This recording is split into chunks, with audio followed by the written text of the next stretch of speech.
Good evening, and welcome along to episode 4 of the Software Own Saga, Terrible Trouble in Templetown.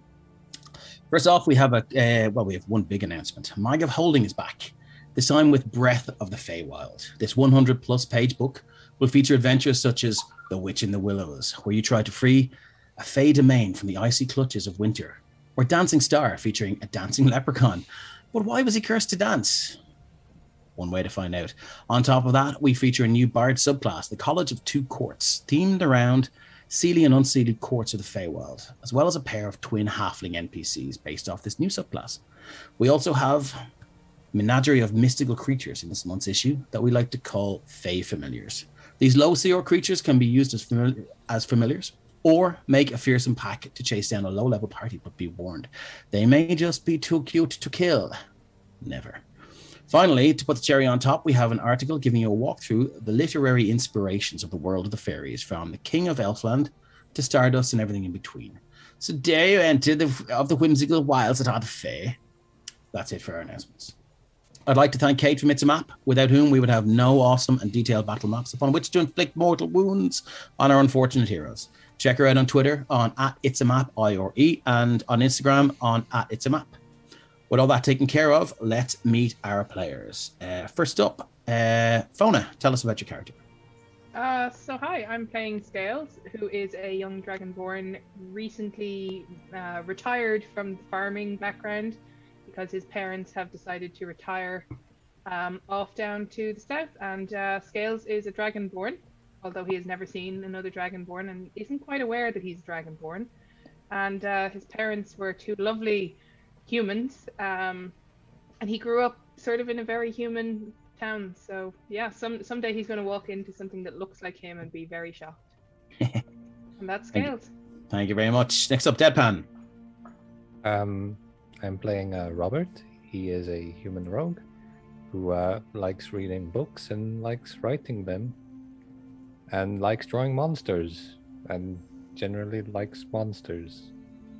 And yeah, that's pretty much Robert in a nutshell. Okay, excellent stuff. Shane, tell us about your character.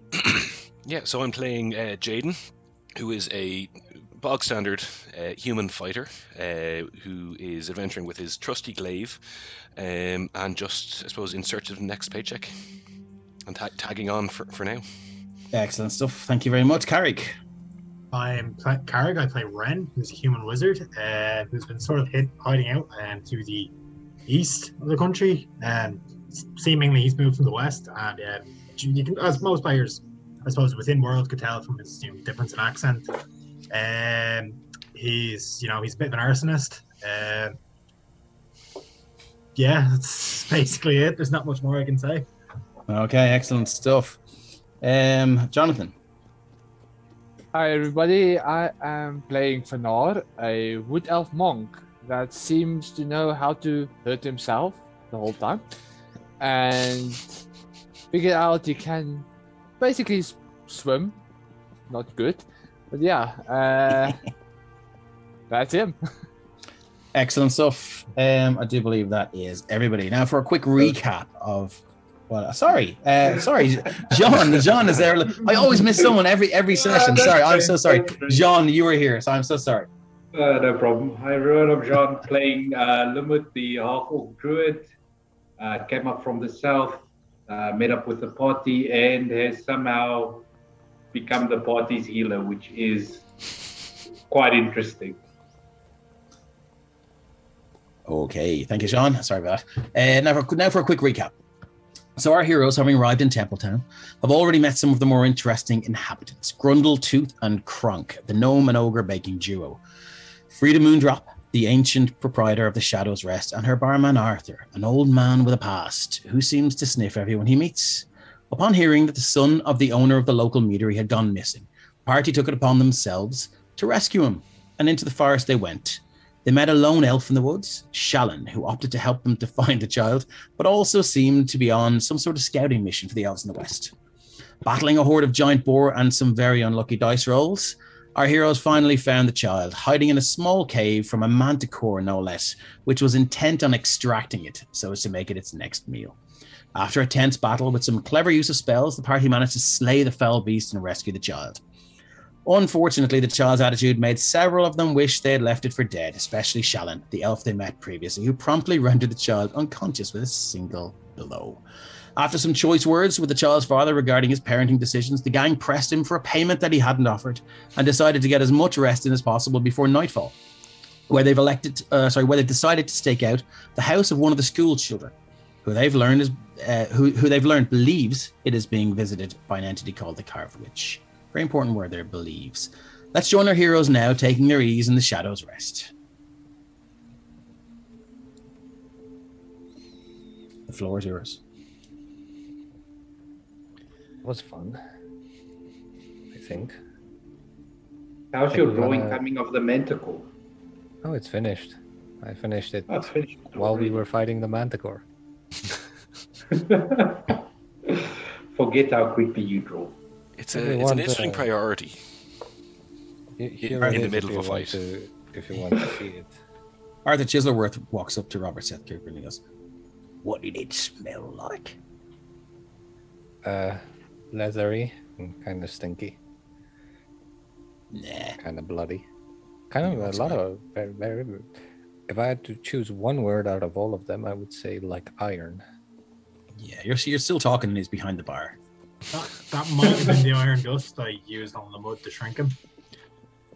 No, actually, manticores are interesting creatures. They partake in eating iron. That sounds Actually. bad for your teeth. That's how they grow. They have to consume a certain amount of iron to grow their quills. That would explain why they attack adventurers, eat their armor and shit. I have heard Exactly. rumors that they do that. Yeah. Nice. Gales, after kind of wandering aimlessly a bit around the room, has kind of gone over by the fire, and he's, I suppose, as close as Scales can get to brooding at the fire, just pondering things. Okay. It's at that okay? point. Oh, sorry, go on ahead. No, I'm just wondering if he's okay, but No, go ahead. Scales is okay. Scales okay. I'm too nervous to ask, so Yeah. probably won't do that. Is anyone anywhere close to me from our group? Jaden is. Yeah, well, I'd sat down into the, I suppose, the set of sofas. I think Yeah, after a moment of looking around, he's going to move a little bit closer to Jaden, and he's going to be like, during the when we were fighting the Manticore, Mm-hmm. did you hear any weird like whispers and stuff? I didn't. There's something that's. It was probably just the wind or the manticore's feathers or I. Well, what did you think you heard? What did you think you heard? It didn't make a lot of sense. It just sounded like lots of people whispering, but yeah. Look, it was probably just heat of the moment. I probably just imagined it. Probably fine. Possibly. I mean, it didn't seem like it was incredibly crowded out there. So maybe not. Nah. Maybe the others did, but no, I didn't. And he throws a look over towards where the rest are milling around, and then he just kind of shakes his head, and you can see his face resolving into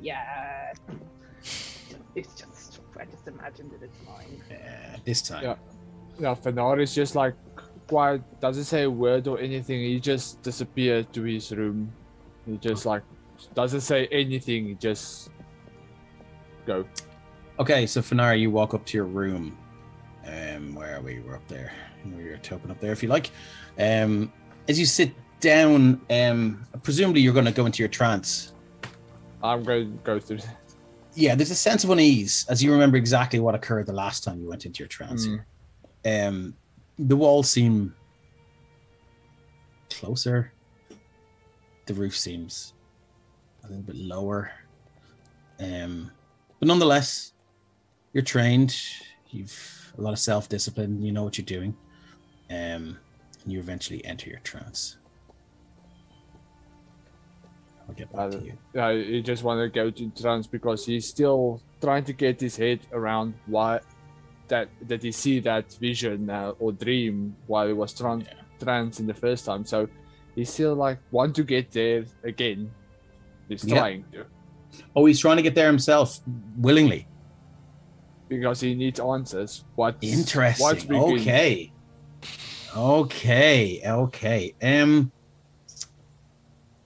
Why don't you just roll me a standard wisdom check? Wisdom check. Just roll your wisdom and add your plus whatever your modifier is. Okay. I have to say I did not expect this, and this is out of the blue. So, okay. Sorry.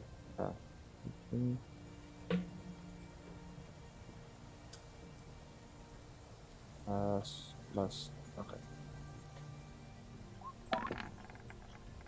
That is 10. 8 plus 2 is 10. Quick maths. Okay, so you settle down into your. Are you on the floor or the bed? No, on the floor. On the floor. Okay, so you settle down where you are.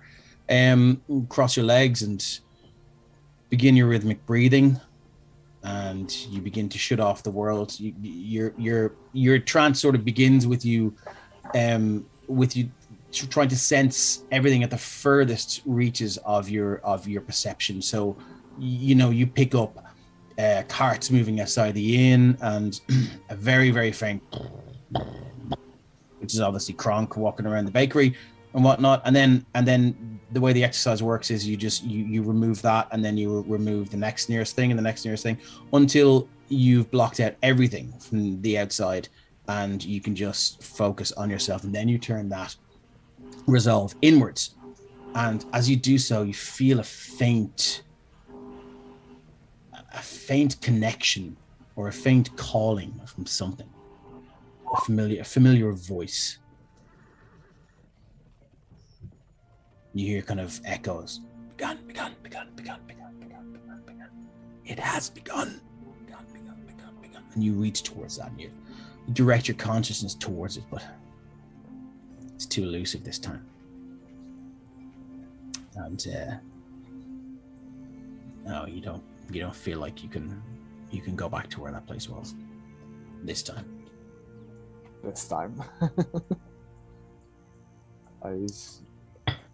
He's just gonna still do the trance full. Okay. Cool. So you enter your trance. Cool. So you guys, is there anything you want to do? Obviously, you guys are going to try. Anyone that wants to take your short rest, roll your hit dice now. You will get your hour. I think you have about 3 or 4 hours. That is what we said the last session. So feel free to take your short rest and do whatever you do on your character sheet.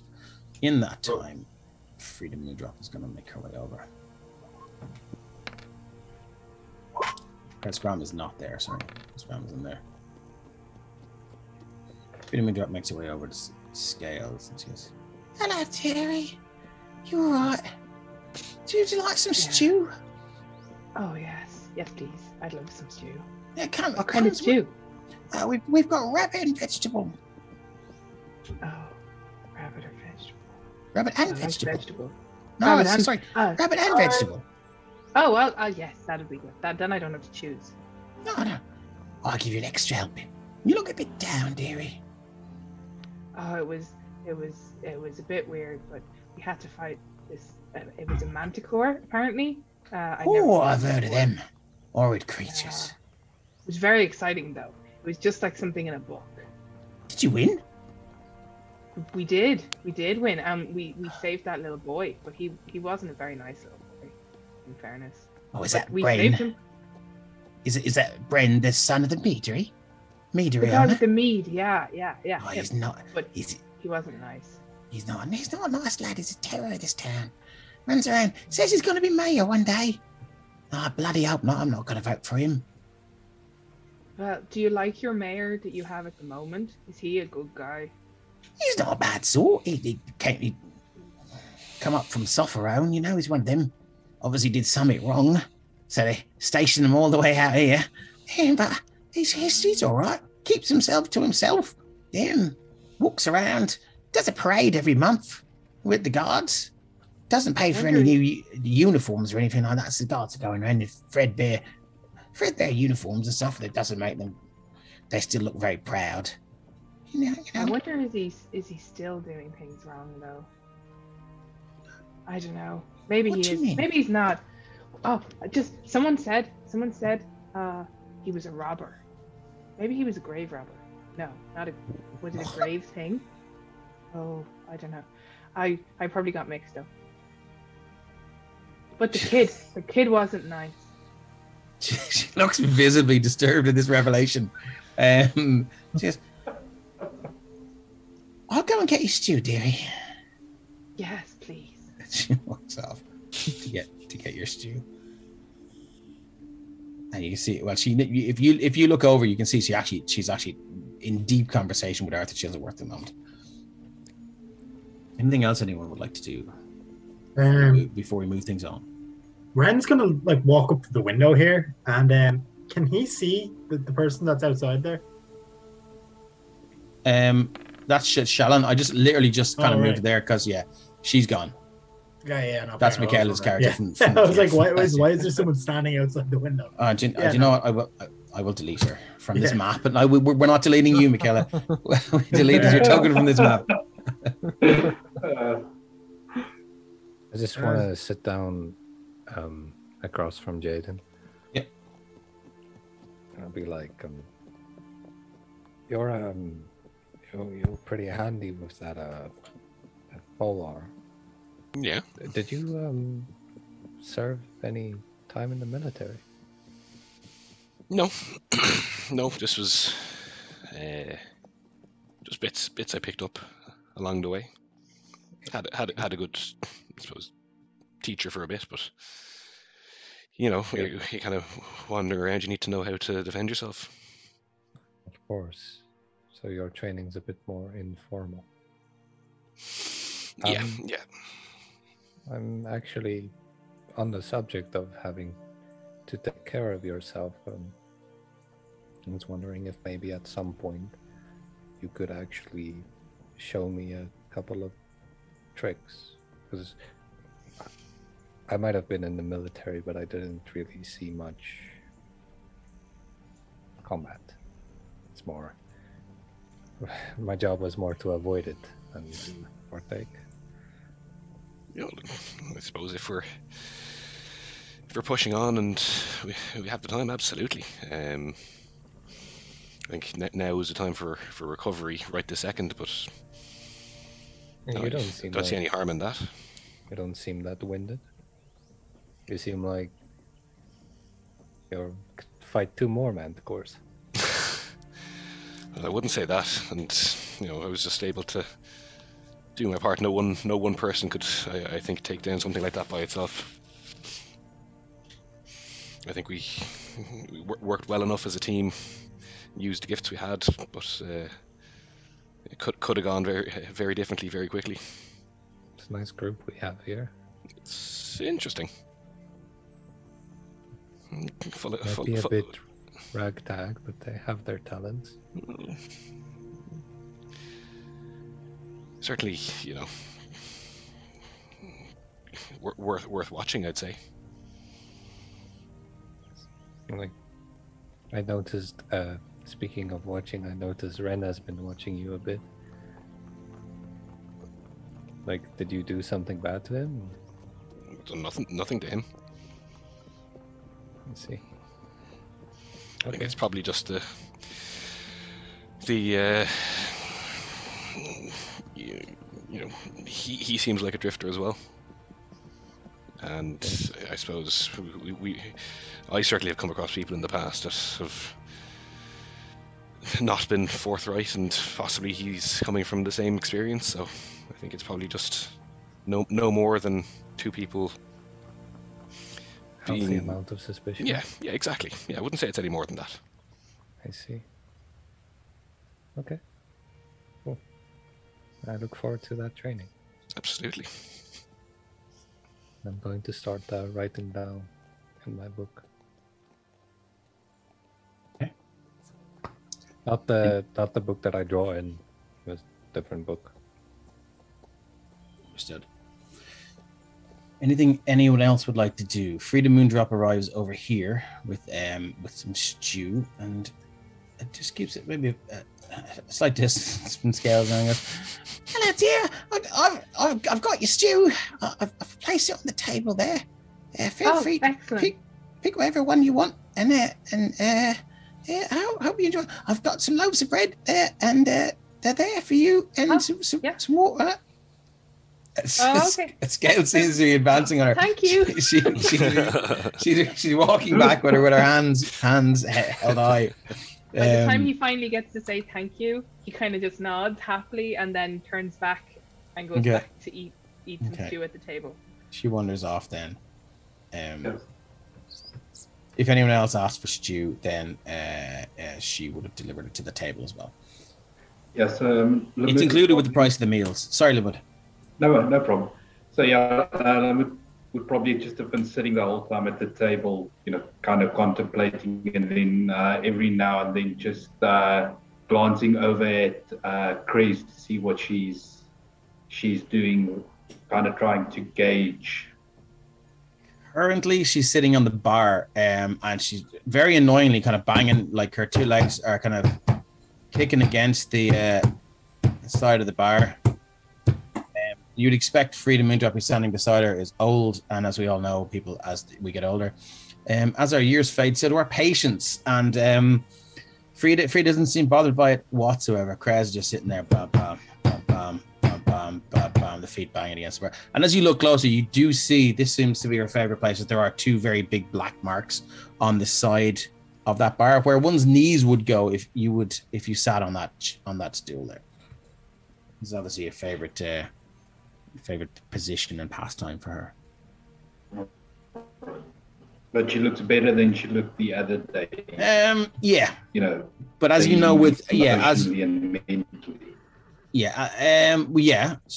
looks better currently. But as you know, anyone's understanding of trauma goes, it that can change in an instant. Anything can sort of. Like you clearly remember seeing you triggered something, and she looked like she sort of flashed back to some sort of trauma. So currently, she seems like a happy young teenager. Well, as happy as teenagers can be. Oh, that's good. That's what I'd like to do. Ren's just been like wandering around the bar the whole time, like studying his spellbook. Okay. Yeah, no worries. He's been doing nothing else. As you do that, Arthur Chiselworth approaches you. Oh no. Hello, wizard. Hello, Arthur. What you got there? That's my spellbook. Elves, eh? What spells can you cast? Can you cast a wish for me? No, that's beyond my capabilities at the moment. It's a big one. Wouldn't even know how to go about that. All you do is say, "I wish," and then say what you wish for, and then that's how that works, isn't it?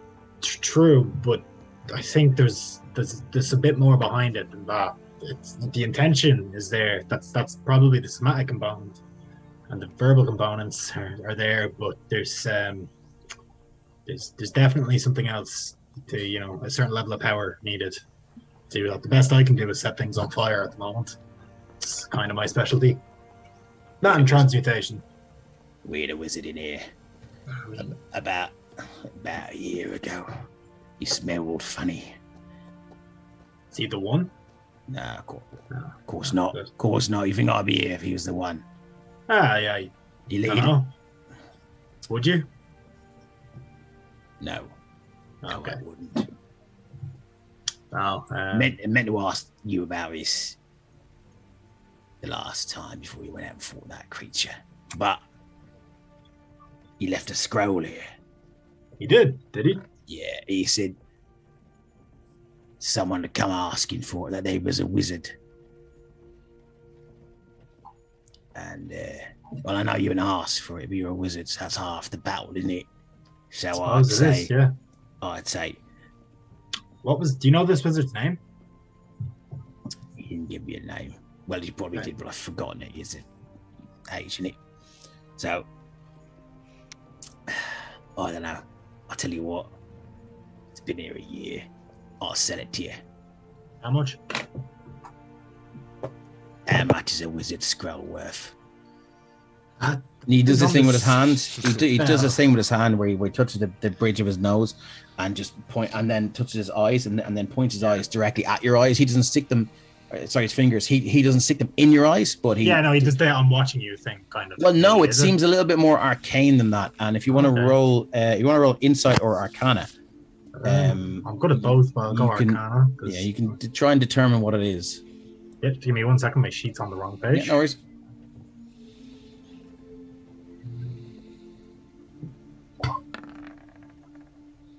It's 21. 21. He's casting bullshit. Uh, So he's pretending to be sort of more He's knowledgeable pretending than it. has Then the he scroll, or he's pretending to be. No, he's casting? he's pretending that these hand movements are spells, Okay. which he was about to try and Yeah. make you think that he knew that if you were lying. So he goes, now that I've cast this spell, I'll know if you're lying. Thank I just God. said, 10 gold pieces. 50. Don't have 50. How about I offer you 10 now, and I come back when I have more. What? And you come out and give me 40.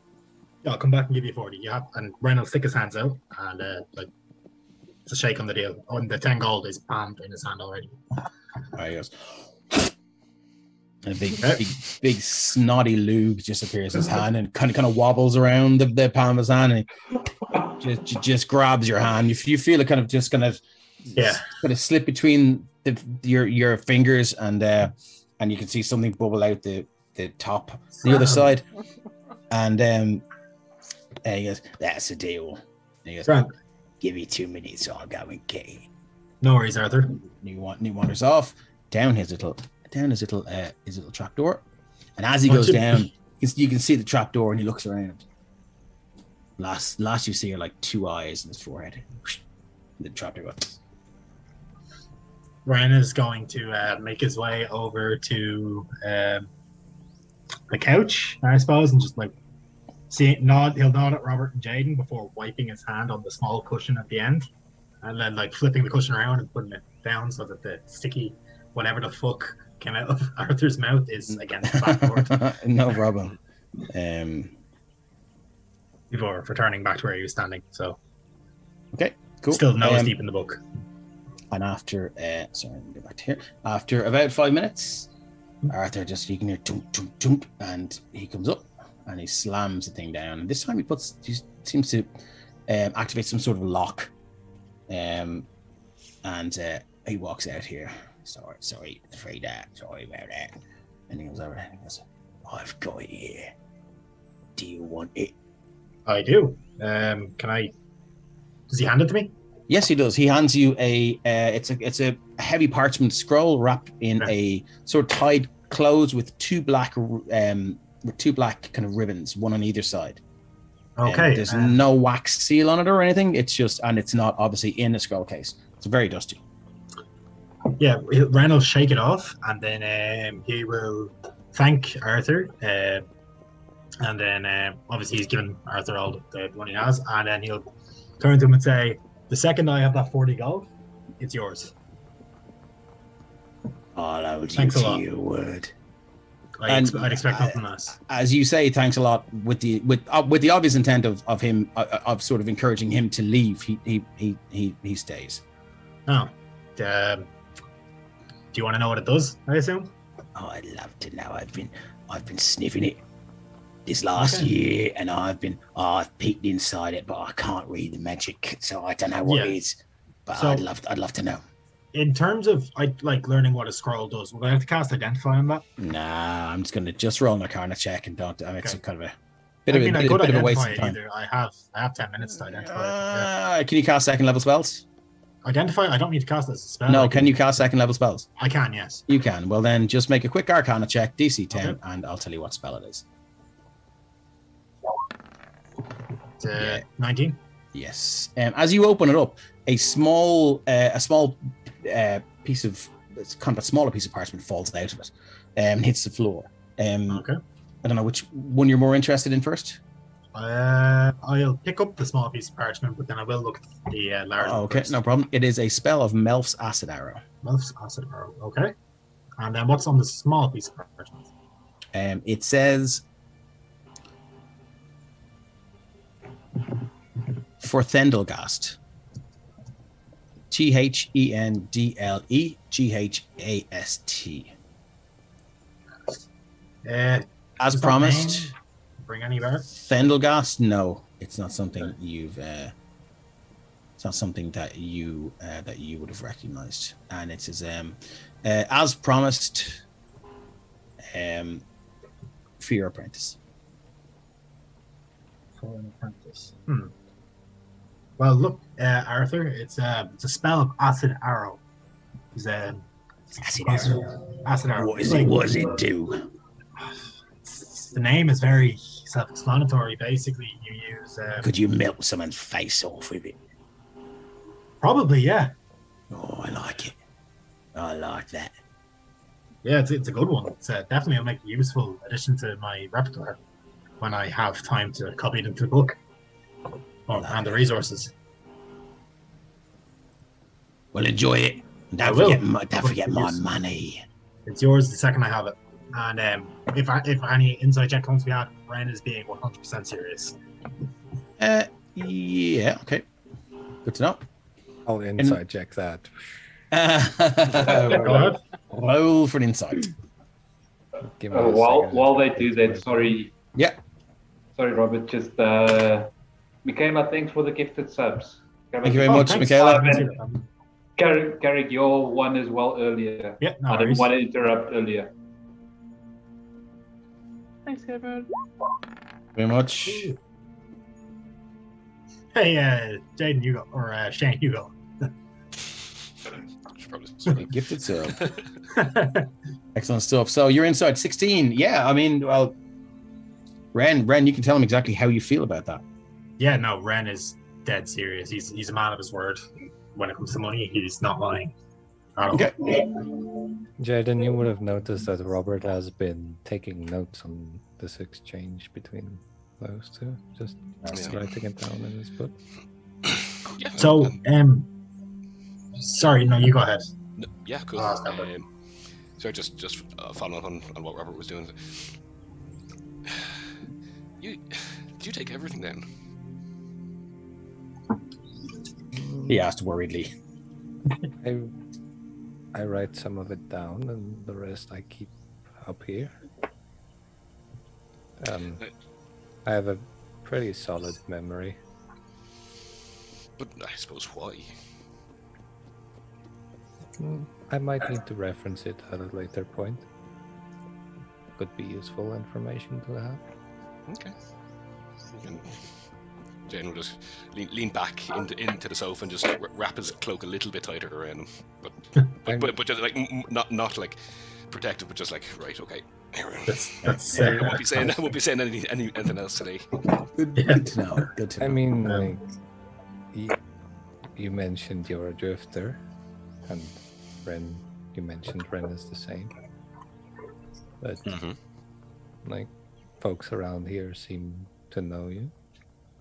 Have you passed through here before, or? How do you mean? Some people mentioned your name without introducing yourself to them. So. I'm not sure. Did they? At this point, Ren's walked over and sat down. Or I'm sure that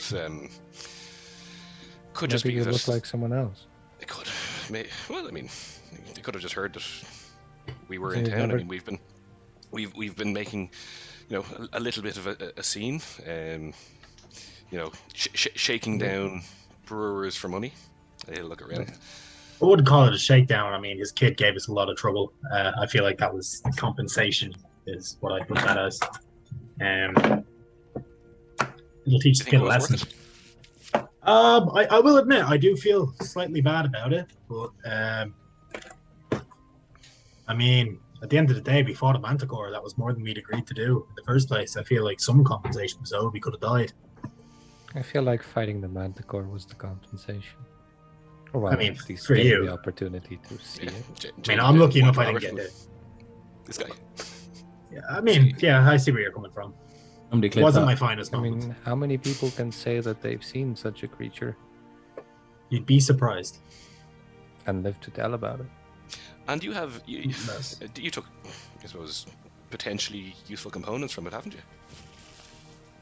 Me? That would be Ren, I didn't. I have the wing. the wing. Yeah. Yeah, this I was considering getting it turned into see what we can get it made out of. So I suppose, yeah, Would you not have the capabilities to do that? not myself. No. I know there are things the manticore wings are good for. I know Hmm. there's some magical capabilities to them. I could maybe a tanner could do something with it. Hmm. I just don't have the money. Well, I gave all, as you saw, I gave all my money to Arthur, the scroll. But Yeah. What was on that? Melf's acid arrow.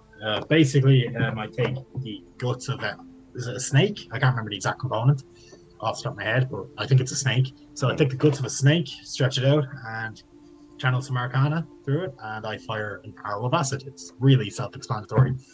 This Melf guy, though, he's created a few amazing. spells. He's a big name in the wizard community, I Is he? suppose.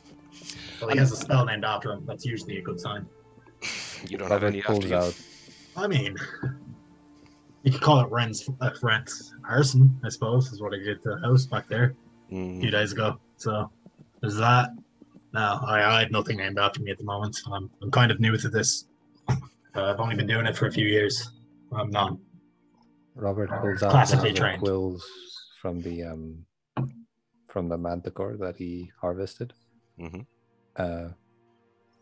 Could this be used as a spellcasting component, or is it more specific?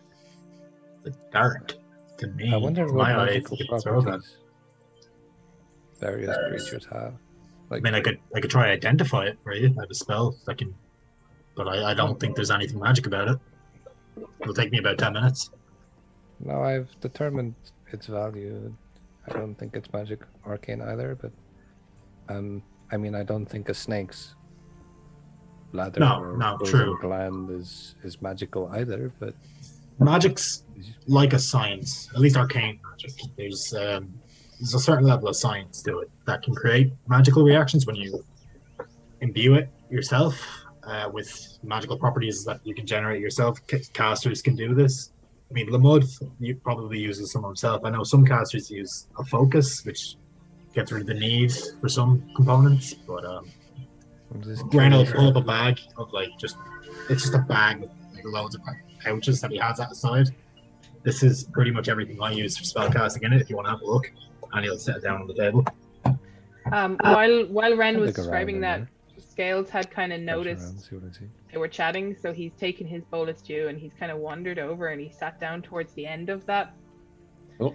What sounds like a very, very excellent academic treatise on magic and stuff to him. So he's just kind of like, wow, looking at all the pouches, and you're really smart, obviously. I bet you did well in school. I didn't really attend school, to be honest. Where I'm Didn't from, even need to go to school. I mean, I went when I was younger. I kind of, my mother was sick, so I had to start working earlier than most people do to make money for her, medicine and the likes. So thankfully, I got in with an old man who lives in the town. He taught me some magic. I think he was a wizard of some sorts. He sort of ran a little magic item shop. Nothing major. It wasn't impressive pay, but I picked up a few tricks, and I think that more than compensated me for the time I put in there. And Scales nods very knowingly and says, he must have liked fire too. No, he didn't. Oh. That's definitely not. Do I believe him? Roll Bit of insights. background. Ren, do you wish to roll deception? I mean, it's not really deception, is it? So Well, no. are you telling the truth, or are there Yeah, like there's elements some- of that you want to hide, or that you've deliberately obscured or misled the party? I suppose I'm by not. the way I'm of not speaking. lying, but he's not telling the whole truth. So will I still Okay. deception check? No, not necessarily. If, that's enough for me. So 10 insight. It's hard to gauge. Yeah. You know, you're pretty tired. You're bed up after the fight. You sort of drifted off a little bit through that and kind of drifted back in. So you're not really sure as to whether, you know, and also you haven't known him that long. Again, it was more like, you know, I'm a drifter. Was he lying? He's a little bit drifter. Like, I've kind of heard stories like this before. With the 10, it's very hard to tell. Yeah, exactly. If he's wondering, though, I'm from, Raven's Nook to the west. Okay. Yeah. So that's me. Cool. If you ever plan on going to school, I kind of went to school, only kind of. I didn't attend classes. I had to send in my exams and stuff from far away. It's the main reason I joined the military in the first place was to I couldn't afford school otherwise, but it's a unique experience. I think it's very valuable. You're trying to better yourself. That's all that matters. Yeah, I mean, obviously, I'd love to study more when it comes to magic and all, but it's not exactly like I don't know about you guys, but it's not exactly the easiest thing in the world to get into. Most magic schools, at least to my knowledge, they require a lot of money or to be selected. And the only one I'm fully aware of is, I suppose, there's the College of Archons. I think it's very much so. You need magic in Sophrone is a very elitist business. If anyone who's not noble or not very well connected and hasn't gone to the College of Archons and gone through their rigorous training, I mean, it's not necessarily hedge magic, but you've done your best. But you're definitely, you're not. He's self-taught. Like he's very much so. Yeah. Like he picked up a few tricks from the guy who taught him, but most of it was through waiting for people to come into the shop. He was reading the books on the shelves. Yeah, like you can play Smoke in the Water on the guitar, but you don't really know what the notes mean. Exactly. That's a very accurate description because I can play Seven Nation Army on guitar, but I don't know what the notes mean. How much would I know about the college? Probably not much. Not much. You would roll a history check. It makes sense that I've got a +0 to history and a 9. Not much. No. I mean, you vaguely, very vaguely remember. In the city where your tribe is from, the name rings a bell, like very, very abstractly, and it's like the only feeling you associate with it is contempt. Yeah, I would know that it's a. Yeah, it's a college for rich kids. Yeah. Scales, are you from Somerton? Yeah, I grew up in Somerton. Yeah, I'm from there. I went to school, but I wasn't very good, and I preferred to be running. And when we did the play part, that was fun. But then I had to work more. And the farm was always much better. I was much better at the farm, so I didn't go that often. And I don't think I'd like to study more. I don't think that would be for me. No, not at all. That makes a lot more sense that you like the playing part more, as I'm assuming you played with the other kids. Well, sometimes some of them used to be afraid, but then after a while they weren't as afraid, and then we played. But then I didn't go to school, but then we played in the woods, and that was fun because the woods were near the farm, and there's all sorts of animals in the woods. I was much too scared of the woods growing up there. But seeing as you played with the other children, it makes sense as to why we don't know each other. Thanks, Brandon, for the 100 bits. That's my friend from college. Hey, thanks, pal. Hey, Brandon. Thanks, man. Appreciate it. I also grew up in Somerton. This is other than the time I served, but my first time leaving. This is my first time leaving on my own. Sorry? How old are you? Were we in school together? No, you said you didn't go to school much. I didn't go to school before I was almost an adult. I was taught at home, and then when I reached the point where I could start making my own choices, I joined the military. Oh. I'm 24. Okay. Bit older than me, so. And you see him, he holds up, I assume Dragonborn have 5 fingers on each hand. So he holds up his 2 hands, and then he holds up another one, and then he like looks at his last hand, and he kind of goes 3 and then 4 and then 3 and then that many. Can I make an intelligence check to see if we could like keep up with that? Figure it out. I think I'm gonna have to do the same, but I'm gonna double click our character sheet and have a look. Yeah. I can't remember if I wrote it down. Oh, it's not in it. Anyway, no worries. Basically, he's 18 or 19. He's not sure which. He's that many years, but he's not. I am. Sure. What is it? There's a show that was something I don't remember. There's like I'm this many. Yeah. I don't remember what that is. Yeah. How quickly do Dragonborn age? I can't remember. Same as humans, isn't it? I think they're basically a human lifespan. Yeah. So they age to about 70, 80 years. Okay, so you're still relatively young. You might, might, I'm only a child, really. You might actually know my father. Thanks for the bits. Sorry, is that Jubinator? Thank you very much. You might have met him. If you ever had to have had some woodwork done around the farm, maybe your parents hired my father. He's a carpenter and a woodworker and stuff like that. Makes all kinds of things. We had a woodshed, and sometimes we made stuff. I can do woodwork. I like woodwork because you will woodwork with your hands. Yes. Yeah. But I don't remember ever meeting anyone. But maybe when I was out on the farm, he came. But yeah. Have we noticed Krez walking over, by the way? She didn't make a secret of it. She's sitting at the piano. Is she listening, or she has her back turned to you? Okay.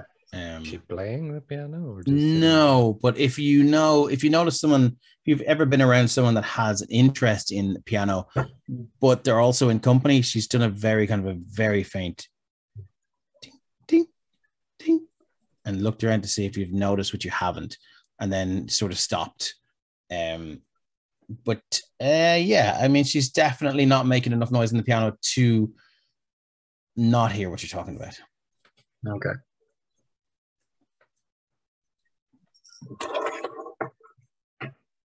Anything else anyone would like to do? Feel free to continue your conversations, or do you?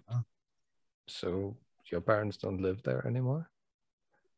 No, they went south because they got old and they decided to sell. So then I can't be a farmer anymore. And I don't want to go to the south because I'm only young. So I have to make my way until I go visit. So towards wine country? Yeah, down near the wine. I don't know where, and I said I'd go visit when they were settled, but now that I've left Somerton, I'm not sure how I'm going to find out where, but I'm sure the wine doesn't come from that big an area, and I'll be able to find them. You'd be surprised. And then you see a slightly worried look across Scale's face before it just disappears again, because he's like, no. how hard can it be to find somebody? The world's not that big. If you Yeah, and your parents didn't drink a lot of wine, so there can't be that much of it in the world. That can't exactly. You know, how big can one wine farm be? Exactly. if you're Scales. looking for I could help you find your way there. I'm pretty good with directions. Yeah, I mean, I'm from further south, so I mean, It's never been lost maybe a we day can in my travel. life, I think. Maybe we can travel there together sometime. Yeah. It's supposed to be a nicer part of the country in terms of weather. They're not. They're old, so definitely they is. don't want to Yeah. farm anymore. But they're not so old that they're going to die or anything. So I have time. Interesting thing about farms is they usually attract all kinds of predators and stuff. So I would be keen to visit a farm. In Wrong topic Somerton. of conversation. Would we have? Okay, so we fought the goblins. No, hold inside. on. Sorry, Ren. Let's play out. Yeah. I want to see this. The farm in Somerton. Well, there was those goblins, and they were bad, and they were predators, right? They're bad, and they came, but we didn't have like rabbits or anything. We were mostly vegetables, and sometimes a cow or a sheep. So there weren't even really that many. And every now and then, a dog, a big dog, a bit like, and he looks around to see where Lumud is, and is like a bit like Lumud earlier, but not that big a dog. But a dog like that would come around. But then I'd make a noise and it would run away and it wouldn't take the sheep. It's like a wolf. So I mean, Dog. I'm not too keen to return to Somerton. well, I've seen all there is to see there. well, they're going to go to the wine farm, but they're not going to be the wine farm. They're just going to live near the wine farm in the wine warm country. So they won't necessarily have a farm. Okay.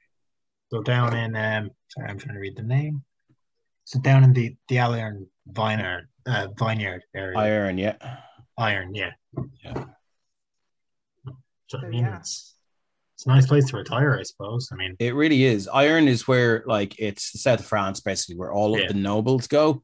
All the Sophoron nobles go. And, you know, really the way things go up here is that, you know, there's supposed to be sort of burgomaster or a duke or whatever you want to call it is supposed to be in charge of here, but often they send envoys or lackeys to do the job for them, pay them like a quarter of the money that they're getting paid, and they just use the rest to kind of stay down in wine country, which is why you often see these small towns, especially this far away, especially where you were from, Ren. This is why you often see these places being mismanaged, like horrifically mismanaged by people who know, like, that they're so far away from the capital city that there is little to no accountability. The person who has given them this, like, a small amount of money and huge amount of prestige and responsibility is never going to come up and check on them. And which is why some of these, especially up near the northwest where you're from, Ren, which is why some of these places are almost like kingdoms of their own. but yeah, the further away you are from the seat of power, the less. Very much so, which explained, you know, and like Ren, you would be very aware of that. Yeah. Yeah, I don't know what predators would predator on wine. I People. think People. Rich people. I think Yeah. it could more Assholes. be the Yeah. predators that prey on the herbivores that predator the wine. Rats. So wolves, if you have I suppose, to a degree. if the wine fields have pests like I don't know, birds, or I don't know what eats wine, but Oh, have thanks, Kate, for the 100 bits. if they Thank you, that, Kate. then Cheers. there's probably Did not see that. a predator or two as well. So Sometimes the people at the inn, I think they predated the wine. yes. Yeah. Agreed. Yeah. Makes sense. And then Scales gives a very serious nod, like, yeah, we've solved it. I mean, Grumbletooth certainly loves his alcohol, so he'd probably be quite partial to predating on wine. Yeah, I mean, I can see Grundletooth having killed a bottle or two in his life. Very much so, yeah. And Kronk having just swallowed Barrels. the bottle and all, like. Yeah. it'll digest in there sometime. Okay. Any of you guys would like to chat about or accomplish before we move on? And that's not a hurried I just want to say, suggestion. have you guys noticed that Finar always disappears when we're, having conversations? He's never here. That's fine. I think he needs alone time. No, I understand that. Special alone time. I mean, Special alone time. If I fell off the log, I'd probably want some time to unwind too. But yeah, no, just you set things on fire. He disappears. To be fair, I don't on purpose. I don't purposely set things on fire. You did at the school. You set the fire on fire purposely. I didn't set the fire on fire. I made the fire bigger, and then I put the fire out. And then he does it to the one here. He just makes it like flare up a bit. Oh, you hear it? Oh, okay. So you do that there, and you hear clunk, clunk, clunk as Grez just jumps away from the thing. Sorry. And Lamud, give me a quick insight check, please. To be fair, Fenari might disappear every now and then, but I think it's maybe too much for him. Yeah, I mean, social stuff. I mean, I think this is the most I've talked to anybody in about 4 years. So maybe. But you can only have so much special alone time if you're going to have friends. That's true. Yeah. Very true. Very true. Yeah, that's a good point. As you make the flames a surge and everyone hears the roar in the fireplace, and they kind of shoot out a little bit as well.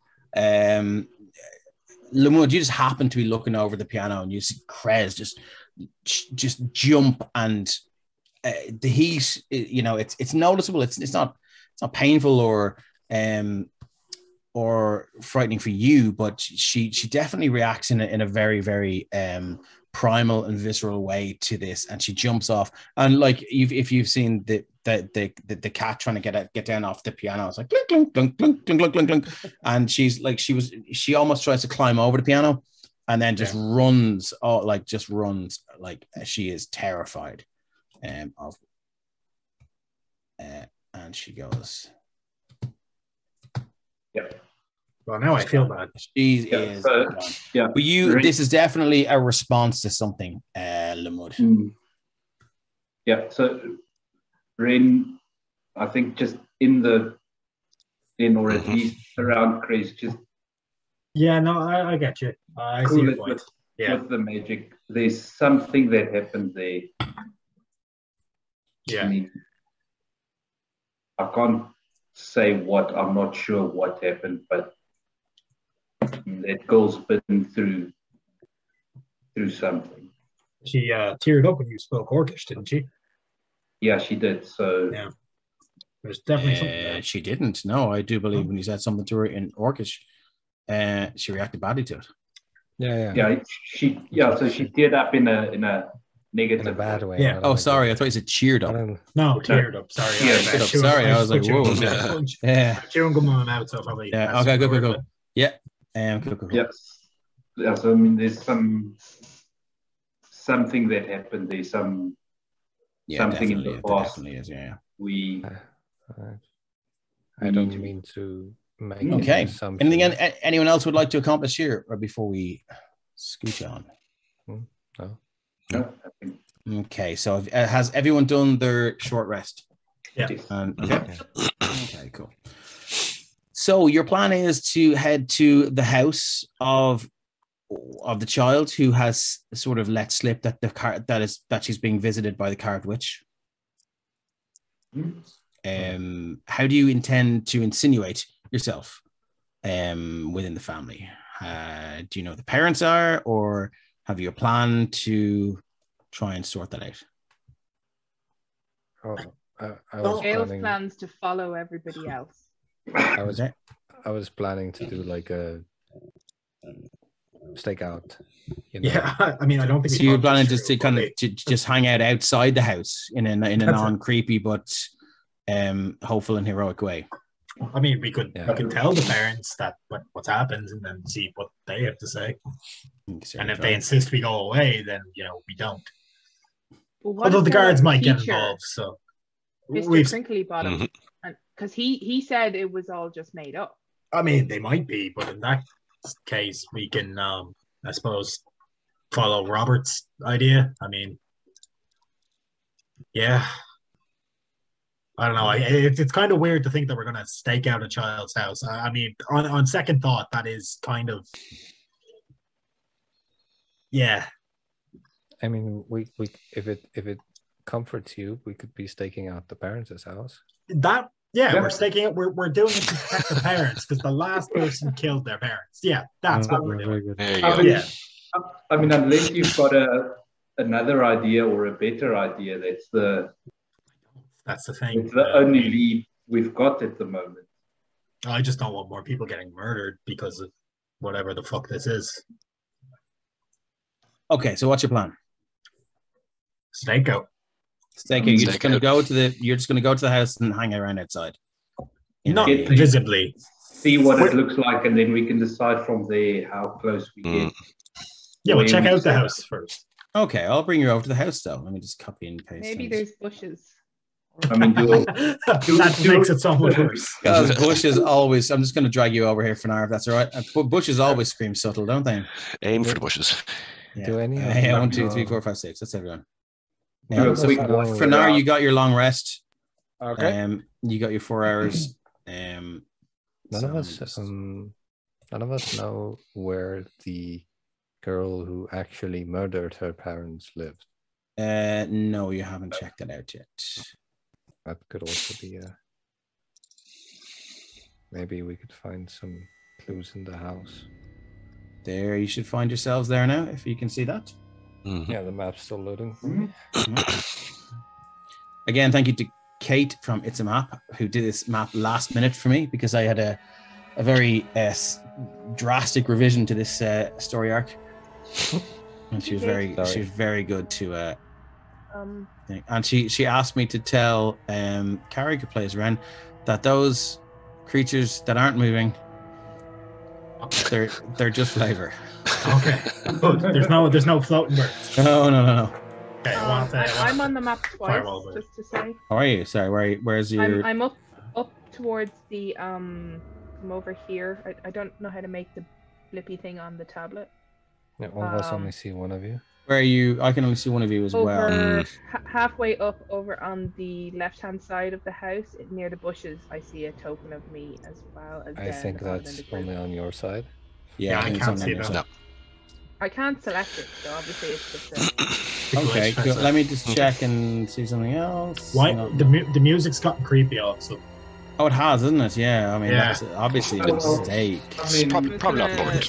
No, very unimportant. 20. Okay, cool. So there you are. And I don't really. Oh, sure, I'll drag something over. Hold on. I mean, what time of day is it? It's early evening now. It's about 7 or 8. Okay. Robert will let me just do one thing here. Say to everyone, I think stay here and let me see what I can see. Okay, Ren's got the sneaky bushes. Yeah, Ren's gonna hide in the tree. Okay, give me 1 second. I'm just gonna drag over something here. Boom, boom.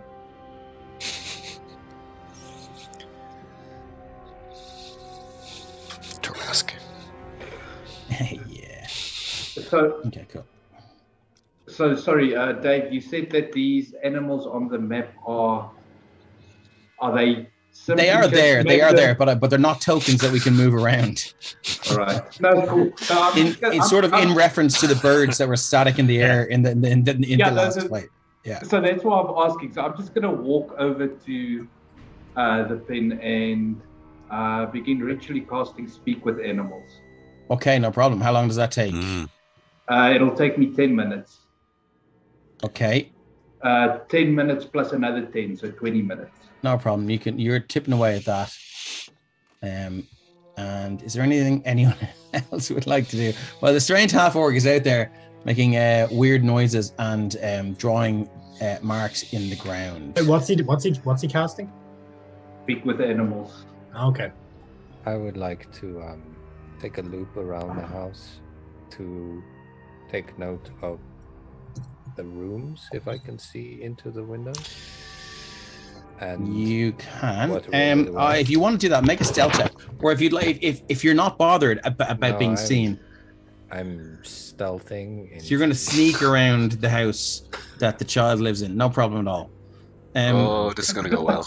Okay, so let's get a stealth check for you. That is a 9. Okay. I mean, I rolled a 2, so Okay, no problem at all. So you're walking along, and you're really, really quiet, and you're like, oh, I fucking have this, and then you stand on it. You stand on this large twig, and you're like, you look around, you're like, you're right. Where are you now? In fact, which way are you going around? Do you want to move your token? going counterclockwise. So move your token to maybe that window or wherever. Yeah. Yeah, I think. And as you get there, you stand on this twig, and it's like, you're like, you look around, you're like, you hear nothing else. You're like, oh, thank God I got away. And you take your next step, and you stand on a cat, and it goes, and you're like, oh fuck, and it just runs up your side and starts clawing at your face, and you kind of slap it away, and it gets down on the ground, and it goes, and then it runs off, and out from the door runs this very dirty looking 6 foot tall, let me get my notes, 6 foot tall, oh, no. sorry about this, I should have this ready, but I didn't. It's what sucks when you have a rogue that's actually good at sneaking, but you're bad at charisma. So if you fail at sneak, getting out of it is like a... Whoops. So is that the mother then? Yeah. Sorry, human. Look, mid-20s, long auburn hair flows past her knees. She is, so she's a very attractive looking woman, actually. Fireball. And as she runs out, she goes, Nah. Wait, you said she's attractive? Yeah, very, like she's long, or like really long auburn hair. She's mid-20s. She's not like dressed in any particular like kind of evening gown or anything, but she's wearing practical clothes. Roll me a... What's your passive perception, in fact? It's 13. But I have an eye for detail. But yeah, that makes a difference. You're eye for detail. As she runs out the door, you see she sort of... She has a dagger in one hand, and behind her, her hand behind her. It looks like she's trying to hide it, but you see a kind of a flash of magical energy. And she looks down, and she hides it. Now, sorry, she would be up here at this stage.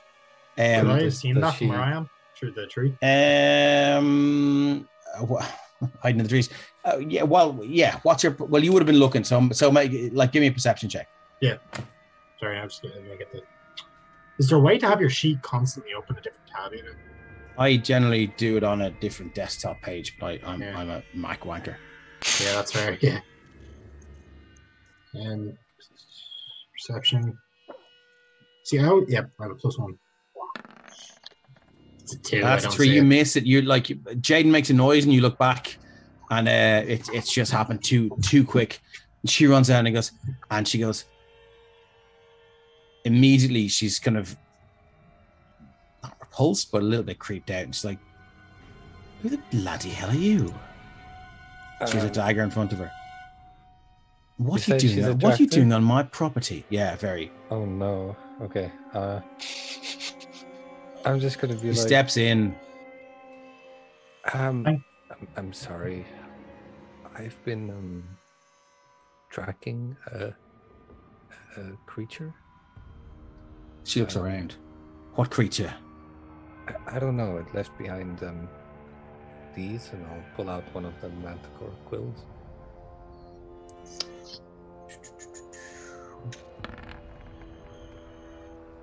She takes it off you and sniffs it.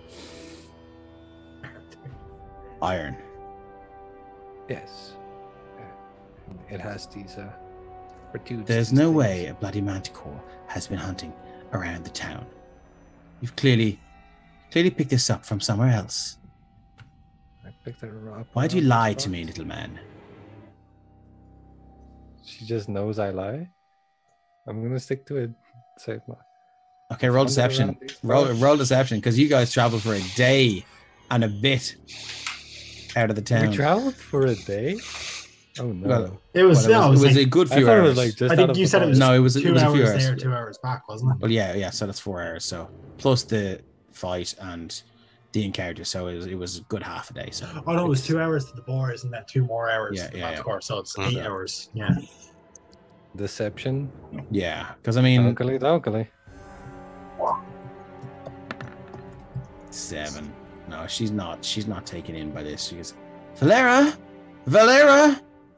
and out walks Valera, who is her partner living there.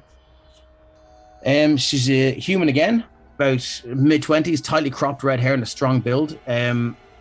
She still has her. She's got this kind of very, very long, thick leather apron on. And anyone who sees her coming out, she's carrying a very, very, very large warhammer. She seems very confident with it. It's not in a battle stance. It's just over the back of her shoulders. And she walks out. She goes, "What now?" She walks out and she goes, At this point, I'm going to come out from cover. I'm going to try intervene because Robert's going to get his head smashed in. Yeah, Okay. Fenard is also looking towards the door and see like they. Oh, okay, our friend is in trouble, and I'm just shouting that to everybody and just pointing to the direction I saw Robert went. "Okay." So you just let shout that, yeah? Yeah. Okay. Around Valera the turns front. around and sees Ren coming, and she sees Scales. And has his hands up, by the way. He's approaching as unthreateningly as possible. His Scales is looking at the cabbages.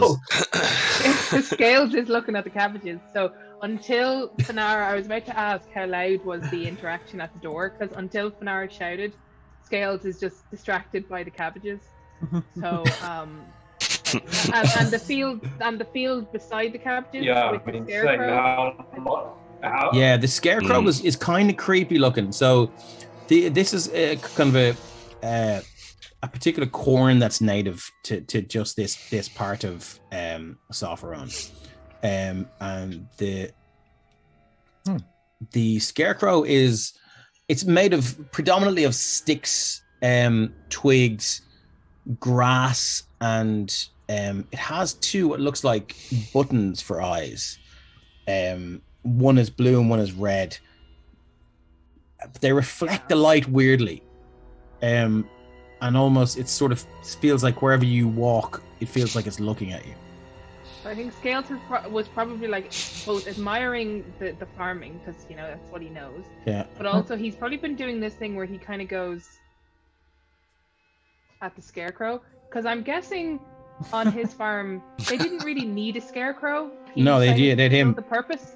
Yeah. So he kind of knows what Scarecrows are, but this one is like extra creeping him out, and he's just doing that thing where it's like, Yeah, nice, but it follow like the wind And is then his blowing. head- The wind is blowing and it's kind of moving from side to side, and you can hear it.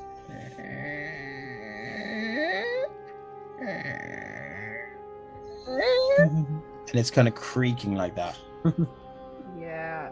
So it's like super creepy, and he's like not sure about it. But then he hears the shout, and he's Yeah. kind of like throws one more look at the Scarecrow, and then he kind of like turns around, and then as quickly as he can, while not trampling the cabbages, he's gonna like make his way out of the They're cabbage patch. award-winning cabbages. They're like very, very big and very well tended. I've also broken concentration on trying to reach for the garden. Yes. I'll be Okay, back. no problem. I'll be back in 1 second, everybody. No problem. Yeah. Okay, Limud. Yeah, you've broken concentration. You run over.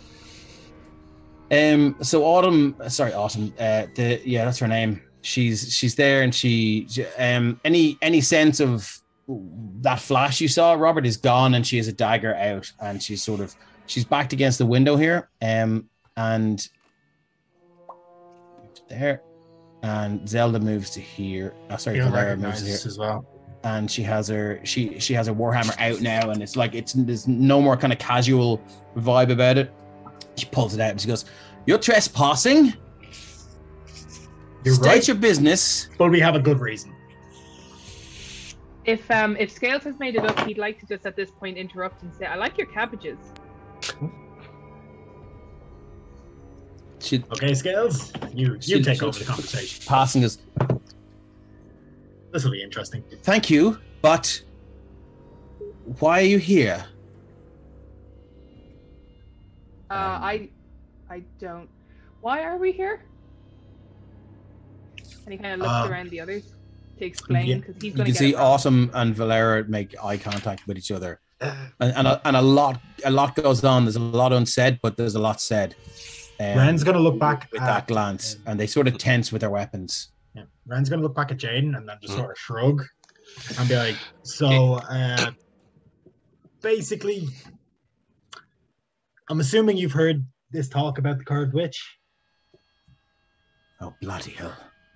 We're looking into it. Your daughter spoke to Jaden here and mentioned seeing and things, being visited in her dreams by it, and we're sort of adventures would be the best. Give me a persuasion check, Ren. Yeah. Okay, I'm not very good at this. Persuasion. 11. Is it? No, 17. 17. Okay. So you're talking to Valera there, is it? I'm talking to whoever asked us to start our business. Yeah, So Valera, that was Valera, yeah.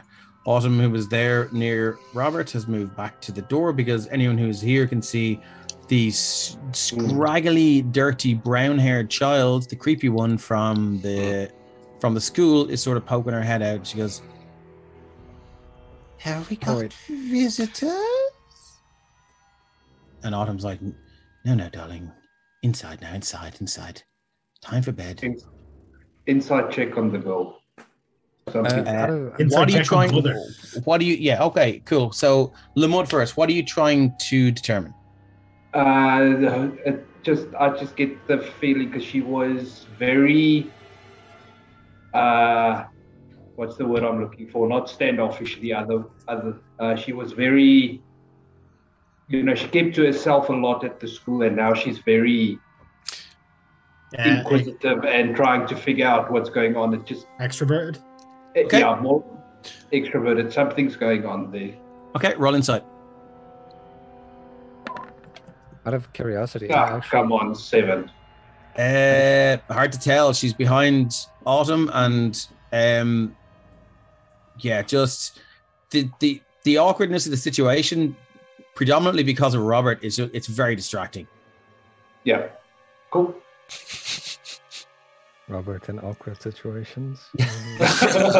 It's anonymous. So, anyone else want to say anything before? You better say Autumn and Valera will go. And I just want to say, I actually thought we were at the other girl's house. Yeah. The one that spoke to Jaden. So Zelda was the one who was chatting to Robert.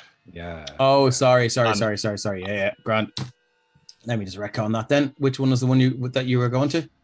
It was her name. Her name here. Sorry, I don't know. I'll tell you now. Let me see if I can find it quickly. She's the one who, like Zelda was the one who we thought was like a red herring or something. Like Zelda's the one we were suspicious of possibly being a warlock. I think we addressed that character. No. And then we thought Zelda was the one. Steve Aaron Lalandre, you have Gabby Lalandre, you have obviously Mystic Queen. So Zelda, Arthur, Thomas, Aaron, Billy, Arthur, Coleman. Of Arthur's Gabby, I think it might be Gabby, but Gabby. Okay, cool. No problem. It was the young one that followed Me Jane out. out anyways. Yeah. Yeah, I knew his That name. would be Gabby. Yeah. Cool. Yeah.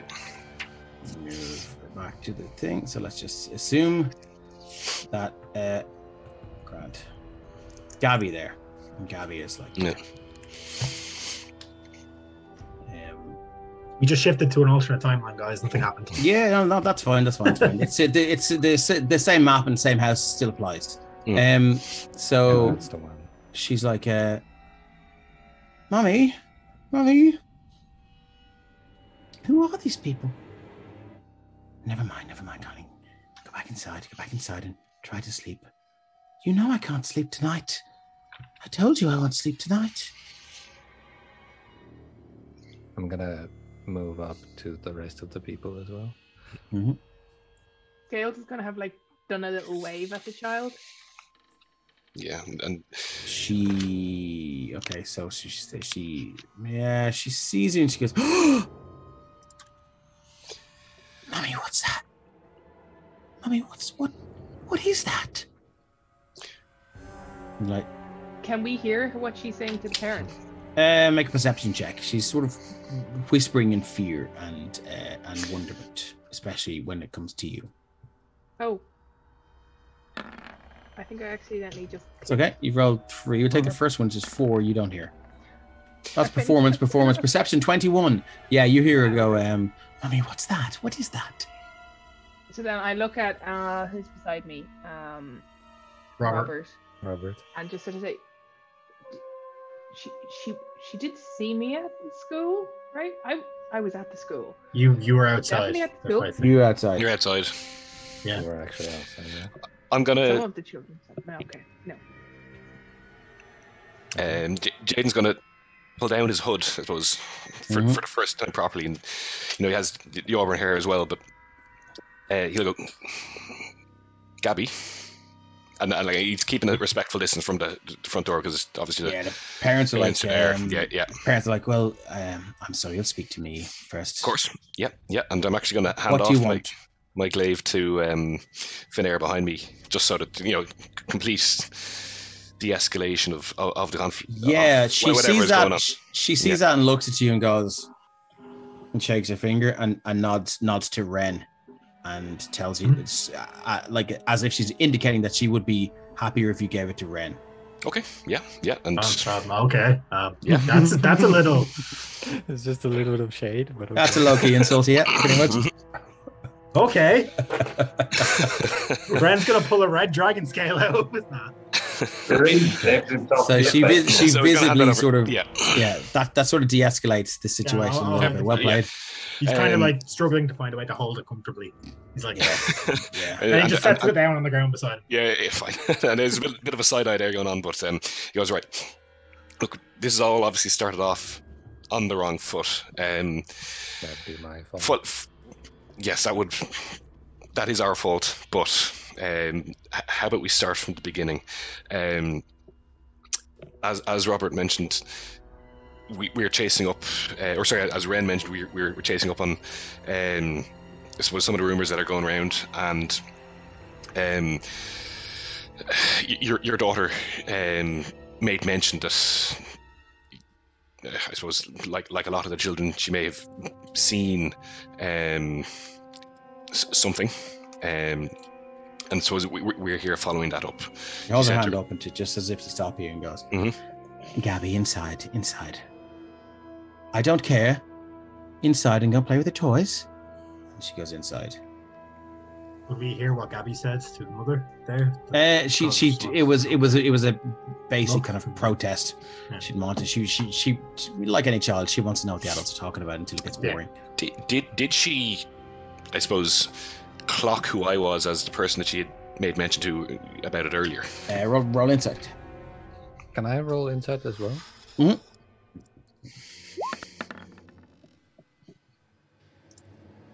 14.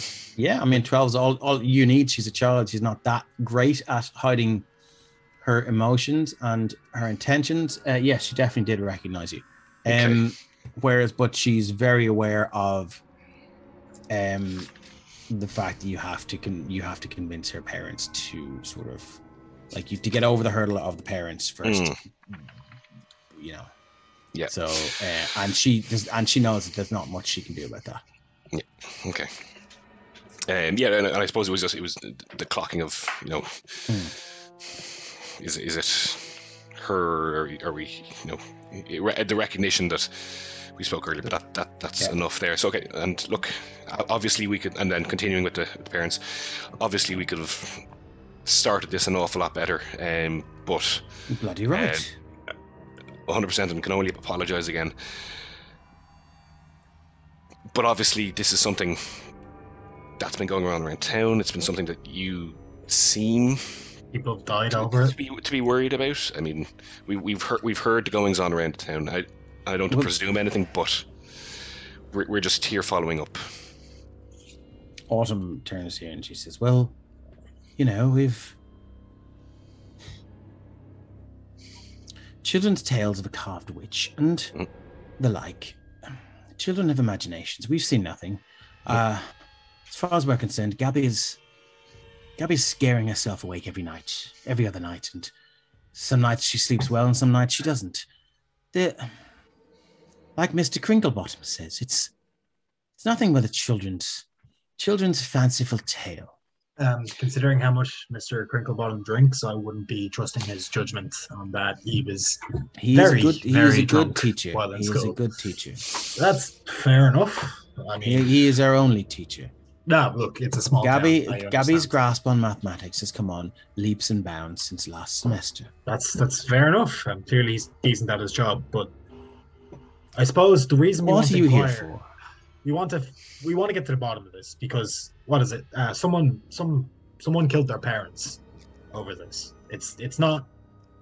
There's a point where it goes from being children's stories to we're aware. Really something that needs to be looked into, because even if it could just very well be a children's story, but there's clearly something sinister behind it if people are dying. You know, kids. Are you the folks who rescued Bren? We are. Adventurers, they say. Well, that was as you. Heroes. Some of them called you. We did deal with the goblin problem in Somerton as well. That was you. That was us. And what would you have of us tonight? Honestly, we just suppose the rumors are that the card witch visits at night. We, suppose people who could likely possibly deal with a witch, if it does show up, would kind of appreciate it if you'd let us maybe just wait around outside the house and see what happens. Just to be on the safe side, just in case. So if this carved witch does enter our house, and what is it you say she does? Speaks to the children. There's another child that promised them power in the school. Jaden, you spoke to Gabby about this. You probably know more than I do. You've spoken to my daughter. She spoke to me. And you can see the two of them share a very concerned glance. Mr. Crinklebottom was present for it. But I suppose, as Ren mentioned, I think nobody will be sleeping tonight by the sounds of things anyway. And we're not presuming anything will go wrong, but I suppose, could we have your permission to wait outside and, I suppose, be within earshot? Because what happens if this carved witch enters the house? Well, we don't know. We'll try our best to protect you. What use you outside? We would hope to see the carved witch enter the house, and then we don't know how it enters. Okay, roll a persuasion check. Whoever has the best charisma, feel free to roll a persuasion check. Feel free to stack this in you guys' favor as well as possible. I will give you advantage, and whoever wants to make this roll, I would say Jaden, seeing as you're doing the main talking, roll a persuasion check with advantage. Persuasion. Not good at that. Oh, Oh, thank okay. Oh shit! Natural First 20. natural 20 of the session, boys. Okay, excellent. Now the shadows are lengthening across this farmhouse, and Scales, as you look back, that scarecrow looks even creepier now as the shadows lengthen across the farm here. This kind of almost seems as if the shadows are sort of reaching towards you. It's very unsettling, and there's measurements going on the map. That's okay. They look well. It's more so just to kind of show which way the shadows are. Oh, I was going to say, is the scarecrow that No. So as the shadows lengthen and the sun goes down, Valera sort of goes, "Won't you give us a minute, please?" Of course. And they go inside. Take your time. And they go in. They have a quick chat. You can hear hushed. The door closes. Hushed whispers, and they come out and they go, "Seeing as we've heard of the Saviors of Somerton, we'll invite you inside our home for one night. Set up whichever way you wish. Set up outside whichever way you wish. But if nothing happens this night, that's it. Agreed?" Agreed. Agreed. Very well. Okay. Thank you. We have some cabbage soup on the boil. Ren's going to turn to the rest of the group before they go in and be like, I'm gonna I be. think one of us need to stay outside. See if Well, there's anything happening. I still want to Eliminate go myself. finish casting my spells. I'll be outside for at least the next 30 minutes. Let's do that now then, Lamud. You can go and do your ritual cast, and we'll say that this happens now. And while he's I doing know. that, can I pop up with detect magic ritually? Yeah, where are you going to do that? I'm going to just plop down on front of the, like, where I am on the spot. Okay, Start Graham, we'll casting. get to that after Lamud then. Cool. Good to know. Lamud. I Yeah, would so like to nominate myself. Sorry, no, to stay outside. Okay. I would prefer to not go into these people's homes, as that seems like a situation that would be way too uncomfortable for me. I mean, considering they were ready to smash your head in. Oh, I love it. possibly. Okay, cool. So let's shift the scene over to Lamud. Outside the you can see this very well built pen, and there's a few cows wandering around, just kind of munching on what remains of the grass in this section. And they're just minding their business. They seem very at ease. Your ritual has been completed. Yeah, so I mean, as where was it again? So as Lamud finished the ritual, he just mutters the word deer, and kind of runs his hand across his lips, and starts talking to the closest cow. That's kind of. What are you going to say? Hello.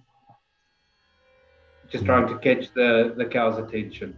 Turns around and goes, hello.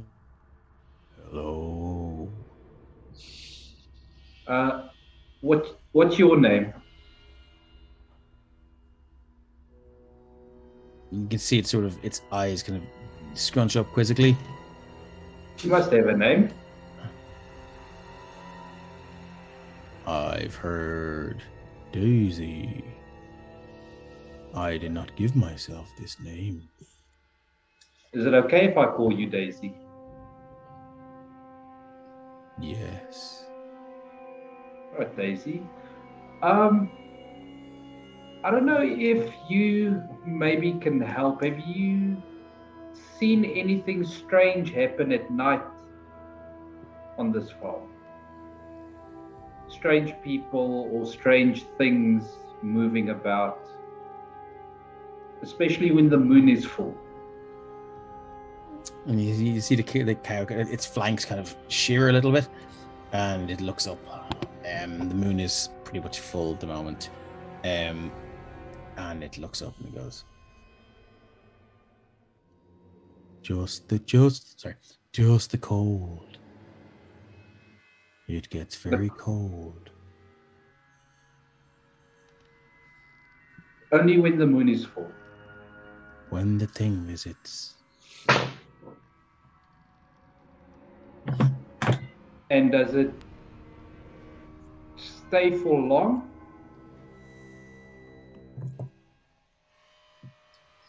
Always passes by. Have you seen it? Yes. Can you describe it? Cold. Fast. Frightening.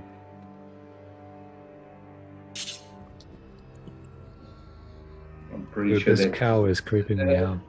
I'm pretty sure that's as much as I probably can get out of a cow. But yeah, You can keep going if you want. No.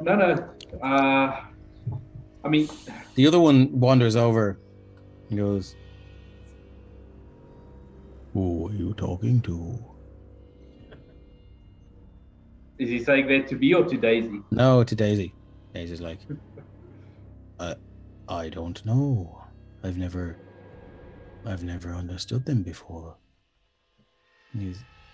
They can understand us. He wanders over and he goes, "Why are you here?" No, point over to the house and say, the little girl that stays here, we're trying to help her. The one that takes our milk. The cows want the people dead. Oh no! Kill the cows! I'm not sure if she does that. I've never seen her do that. Like this is going to be like a bees movie, but with cows. Yeah, probably. Is I'm just she imagining in the cows. danger? We hope not. And if she is, we're trying to prevent anything from happening. What are they talking about, Daisy? Daisy is the cold one that visits, that took our child. Are you with her? With the cold one, no. She stole our calf. If that is the case, then I will make sure that's the last one. When she arrived, she did something similar to you. And then she could speak to us. She took our calf and danced, explained to us what dancing was. Danced around the fence, told us what would become of her, and then danced away.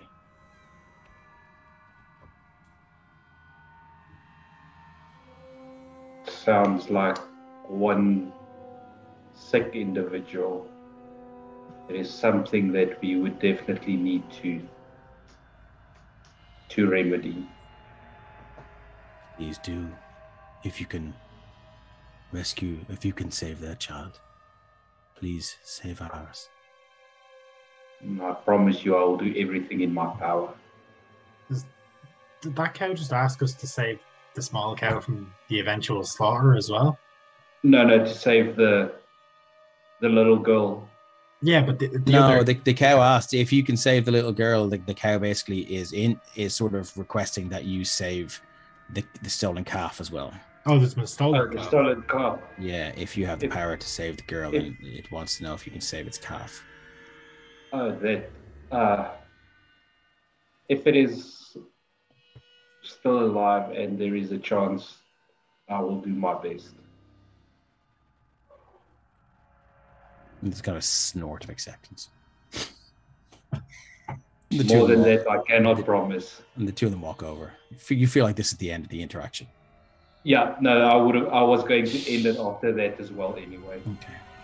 Anything anyone else wants to do before we move you inside to the house? Or you move yourselves inside to the house? I had my detect magic. Okay, so are you just going to do a circuit of the house, or are you looking to Sweep of look at the anything specific. house, and then just as much as I can cover in the grounds around Okay, the house. it's 10 minutes. You're gonna as you walk outside the grounds, faint into magic off the scarecrow. Okay. Faint into magic off the soil that the cabbages are in.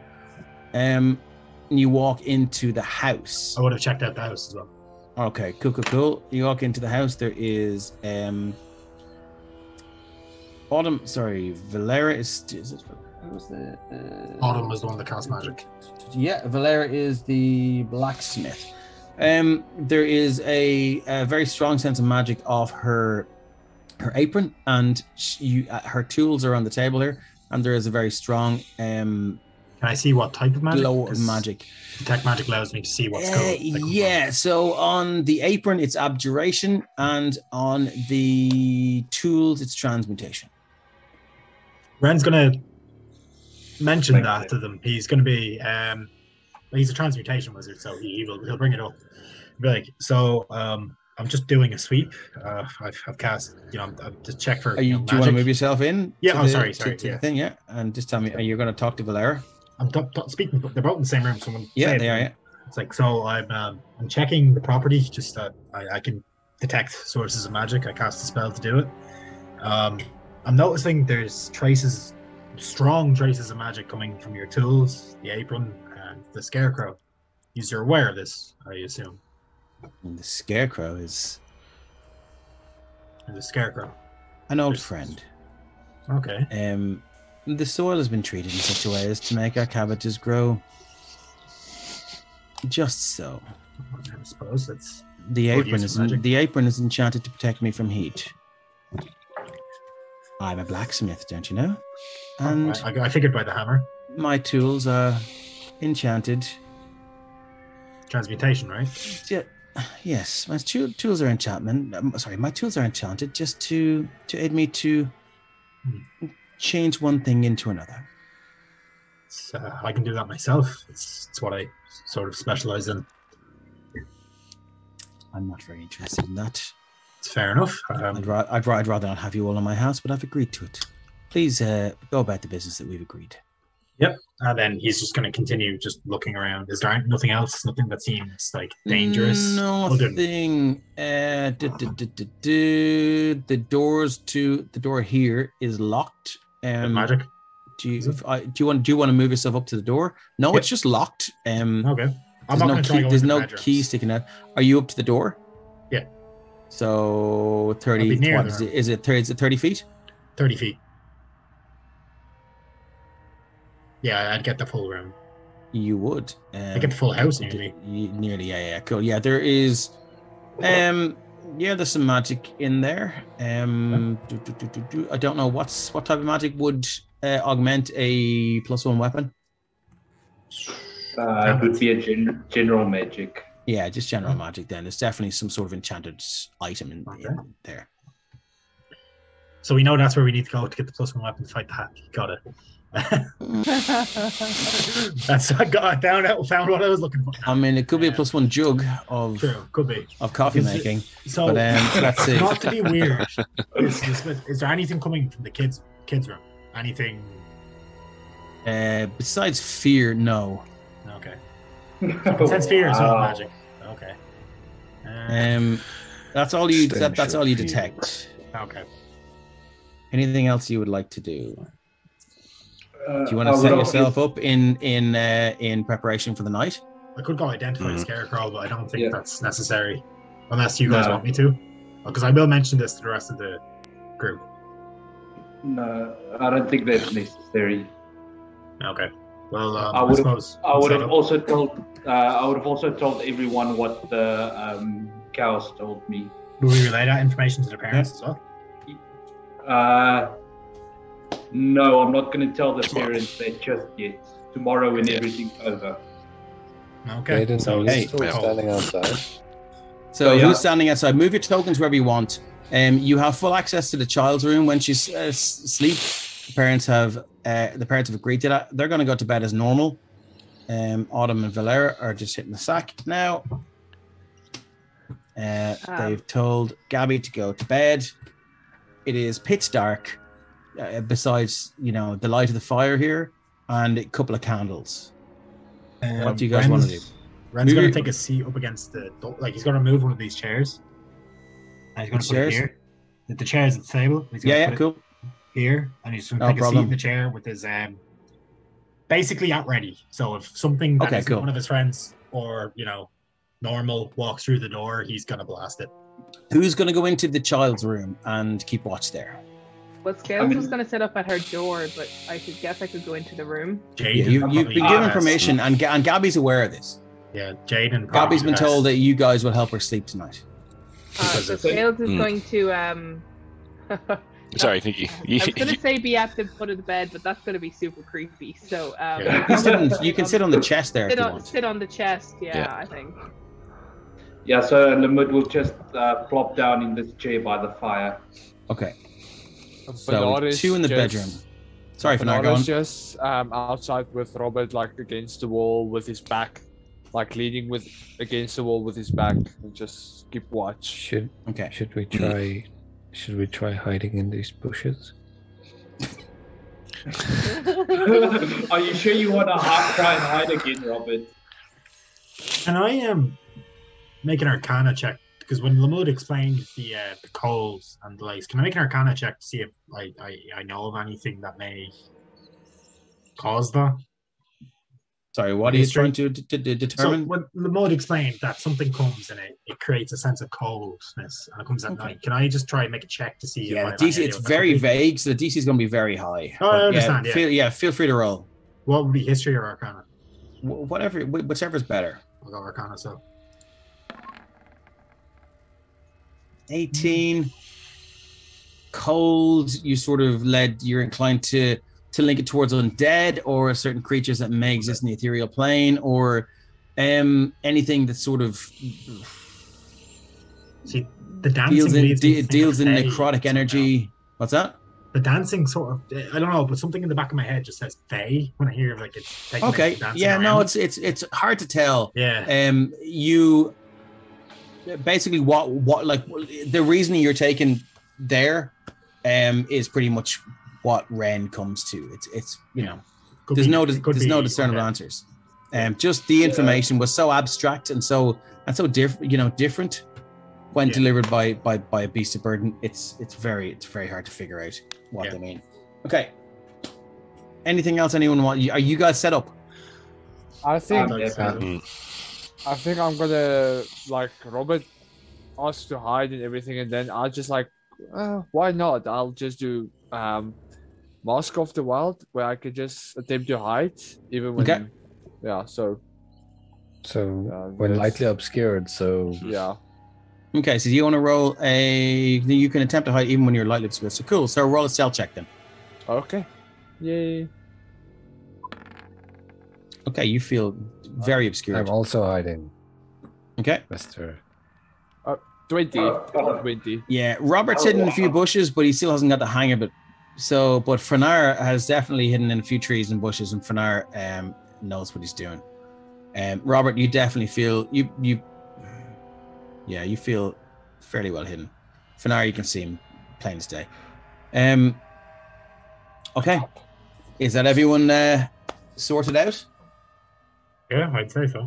Okay, so as the night falls, the fire burns low in the house here. And Lamud, you kind of poke it with the poker and you can sort of turn the log and it sets to blazing again. You can hear the wind outside. It's blowing the trees. It's a windy evening. It's a windy night, in fact. And it's just there's an air to things maybe heightened by your own expectation or fear or anticipation, but it's just there's an energy to this night Yeah, that's weird. Scales Yeah, and Jaden. Sorry, go on. I'm just keeping every now and then just taking a glance over to this window. Okay. Any signs of frosting over or anything like that? Okay. So Scales I'm doing and the same with Jaden. the ones in my room here. Okay, cool. Understood. Scales and Jaden. You guys feel you're looking at Gabby. There was a lot of a lot of child talk, asking Scales about, things about dragons, and asking Jaden about his long stick, with the axe at the end of it and stuff like that. And I qualified that with the axe at the end. So and you guys talk to her, and she eventually falls asleep. After about a good half hour, she starts to look uncomfortable. And she starts to just sort of toss and turn in the bed. Are you guys going to let anyone else know about this, or are you happy just to take care of it yourselves? Well, does she look like she's having nightmares, or is she cold? She just looks like she's tossing and turning a little bit. But the vibe is that apparently these children are visited in their dreams. Yeah, so it's likely nearby while it's visiting. Are you going to let the rest of the party know, or are the two of you just going to... Yeah, I mean, I suppose... Yeah, I'm going to just poke the head out the door to Lamud and say... Where's Scales gone? Scales has moved over to the bed, and he's like... I don't see Scales anywhere. Oh. He's on my screen. Yeah. Oh, there you are. Sorry. Yeah. So he's just kind of like thinking, well, when I'm not sleeping well, I like to have an extra blanket, so to wrap up in. So he's cool. That's where his thought process is. No problem. So you kind of throw the extra blanket over. Jaden, are you gonna get anyone else in here, or are you just gonna see what happens? I'm just gonna poke the head out the door till the one go. I think so. The moment I notice that, I'm going to relay the message through to Ren, and then I'm rushing into the room. Well, I mean, it's like it's very much just a... Yeah, as quietly as possible. Does it... And I don't want to... Does it look like she is under any kind of magical influence being... Hard to tell, but I will say you guys are very crowded around the bed right now, and it's probably not a good idea. It's probably gonna it's pretty creepy. It's probably gonna wake her up in a bad way. Yeah, I'm not touching her or anything like that. Simply just okay, go. Is anyone else coming in here, or are we good to go? I'm gonna describe a scene here now. If Ren's gonna knock on the door and just ask someone outside to do a sweep of the perimeter, to check around the house. Okay. And are you? Is that it for you, Ren? You staying there? No, he'll move into the inner room and stay outside the bedroom. And if that's it, if that's everyone for this room, I'm gonna describe a scene now. Yeah, cool. Okay, Ren, do you want to move yourself in? Or are you staying there? I'm staying where near Jaden. Okay, cool. I was trying to move okay. Yeah. So I stay at the edge of the room, in and out of the door.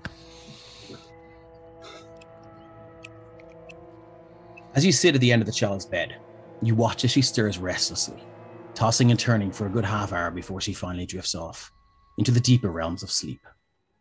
There she stays, quiet and peaceful for almost 20 minutes, before you begin to notice a sheen of sweat forming on her forehead and cheeks. Her mouth opens and forms words on her lips, but no sounds emerge. The curtains in the room flutter in the breeze. Her discomfort growing now, you hear faint, small whimpers escape her mouth.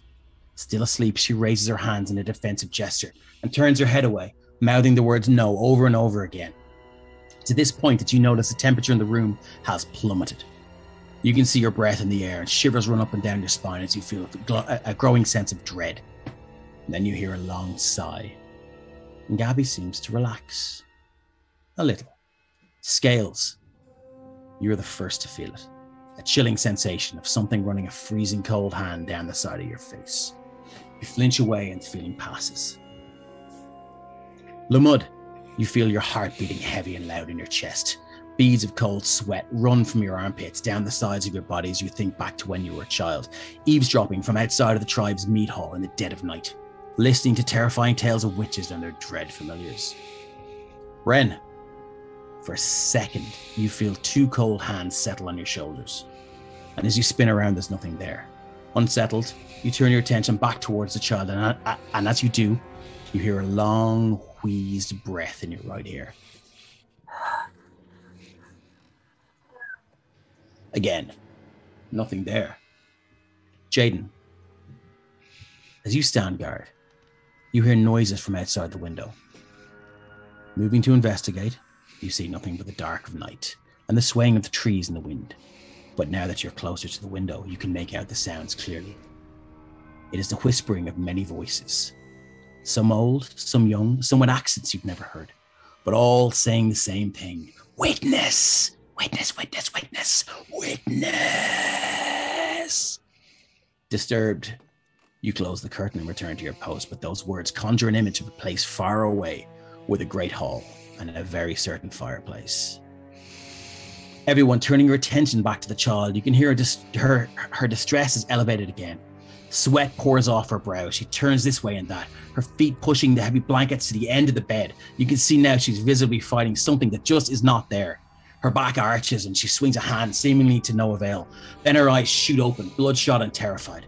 She sits bolt upright and looks at you all horrified and lets out an ear-piercing shriek and points to the window. Ah!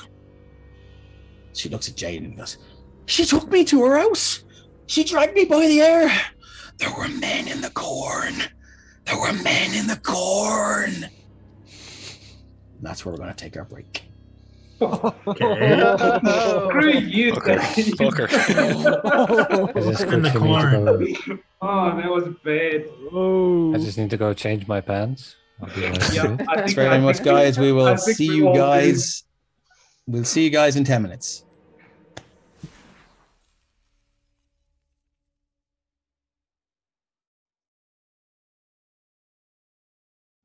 Welcome back.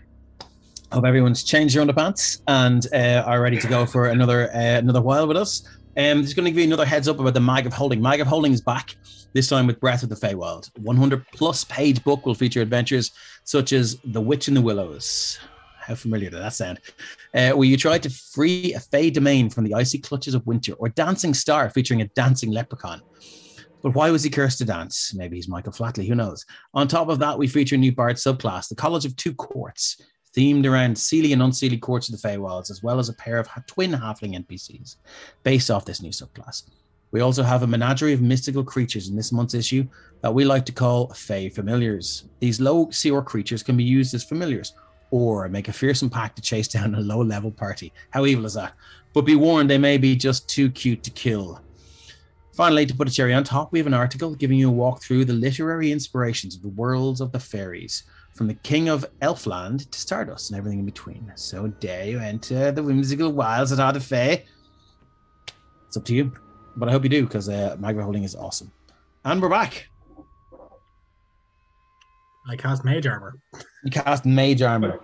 Yeah. Gabby's sitting up, pointing at the window, and her eyes are bloodshot, and she's like... And her night dress is soaked with sweat. The bedclothes are just down the end of the bed. Autumn and Valera run in. What happened? What happened? Which There's window something is here. she pointing at? Gabby, are you okay? Sorry, Limud? Which window is she pointing at? The one that Jaden's at.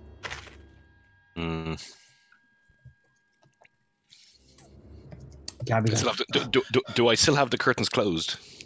that's up to you, Jaden. Do you still have the curtains closed?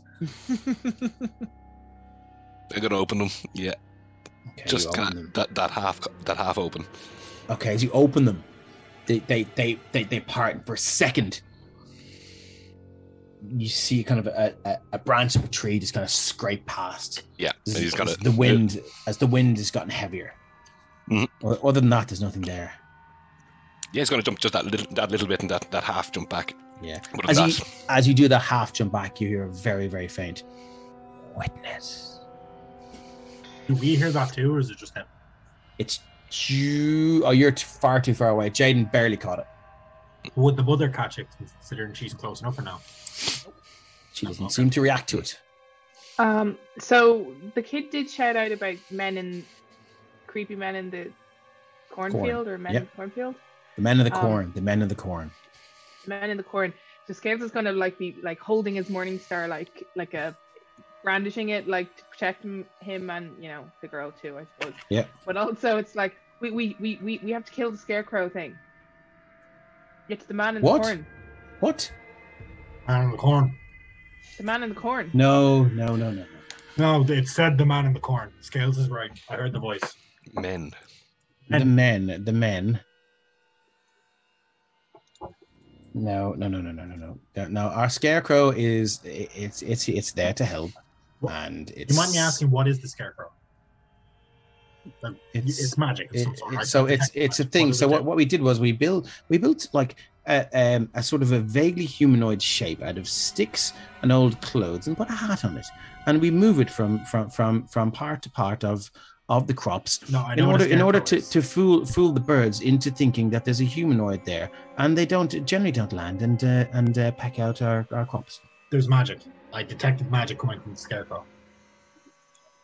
Oh yes, it moves itself now and again. It moves from point to point. It's a golem of sorts. Every 24 hours. No, And not now quite. it's in the not corn. that powerful. And the child said about men in the corn. It makes sense. Very well. Would you like to come out and destroy it? And if Scales, if you're if it 100%, if it makes you feel better, we can build another one in 2 weeks. Ren is, Scales is going to nod at Ren and go, it was really creepy. It had eyes that followed you. Yeah, no. Ren's going to walk to the door. Okay. And first of all, he's going to knock on it. Robert, Finar, do you guys see anything out there? Did we see anything move or anything weird outside? You guys saw nothing. Guys, stay in the room. Protect the kid. And Ren's going to take a step out the door. Firebolt charged in his hand, and he's going to lash it at the scarecrow. Finar's just like, what's going on? Something in the corn. The scarecrow's in the corn. And Ren's flick a firebolt at it. We have to kill the evil scarecrow. Okay. So they go out with you. And they're like, I'm very certain this is not necessary, but if it makes you feel better. It's for your daughter's safety. That's why we're doing this. You're firebolting it. Oh, that's a hit. 7 points of damage. It goes up in flames. Oh shit! No. No. And then immediately control flames and extinguish it just to see the damage. Control flames, the cantrip. Yeah. Okay, excellent. So it goes destroyed. The little hat just goes. Yeah, just so none of the crops flies up into the air, and the wind catches it, and the hat blows away. There is no more scarecrow there. And they turn to you. They're not cheap, you know. I understand. I do understand, but you were asleep, so I guess you didn't hear it. The materials cost us 10 gold. We'll compensate you. Now. Ren is increasingly being in debt. It's like he's a student. You're racking up a tab. Yeah. Yeah. Well, no, Scales can cover this. Scales' idea. Scales will quite happily pull out and be pulling the coins that he has from various pockets until he has his 10 gold coins, and he is gonna hold them out because fine. They take them and go, I won't charge you for labor, but thank you. Kayla, yes, another firebolt. I have nothing else that doesn't cost spell slots that can do damage physically. Lamud. I just noticed my mic wasn't working. Sorry. 1 second, Lamud. Sorry. Did you want to say anything, Robert? No, I just said Robert would take out 10 gold to pay the person. Oh, okay. Okay, cool. Like I said, my mic wasn't working. So let's move to Lamud. Gabby sort of... Sorry, Dave. As everyone is rushing out of the room, Lamud would have just laid down his spear next to him and kind of, gone down on his knees so that he's kind of at eye level with Gabby and just say, Gabby, are you all right? No. I saw. Can you see her? Can you see her now? No, she's gone now. She took me to her house. Took me through the forest. I know the way. I can show you. Wait, can you tell me? I can tell you. It's a long way. I felt like I wasn't asleep long, but it felt like it was a very long journey at the same time. She dragged me through a forest and then through another forest that was evil. It's like the forest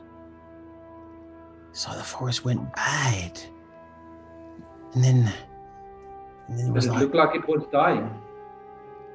it looked like it was dying, but coming back to life, but not alive, like evil. And then we got through that, and then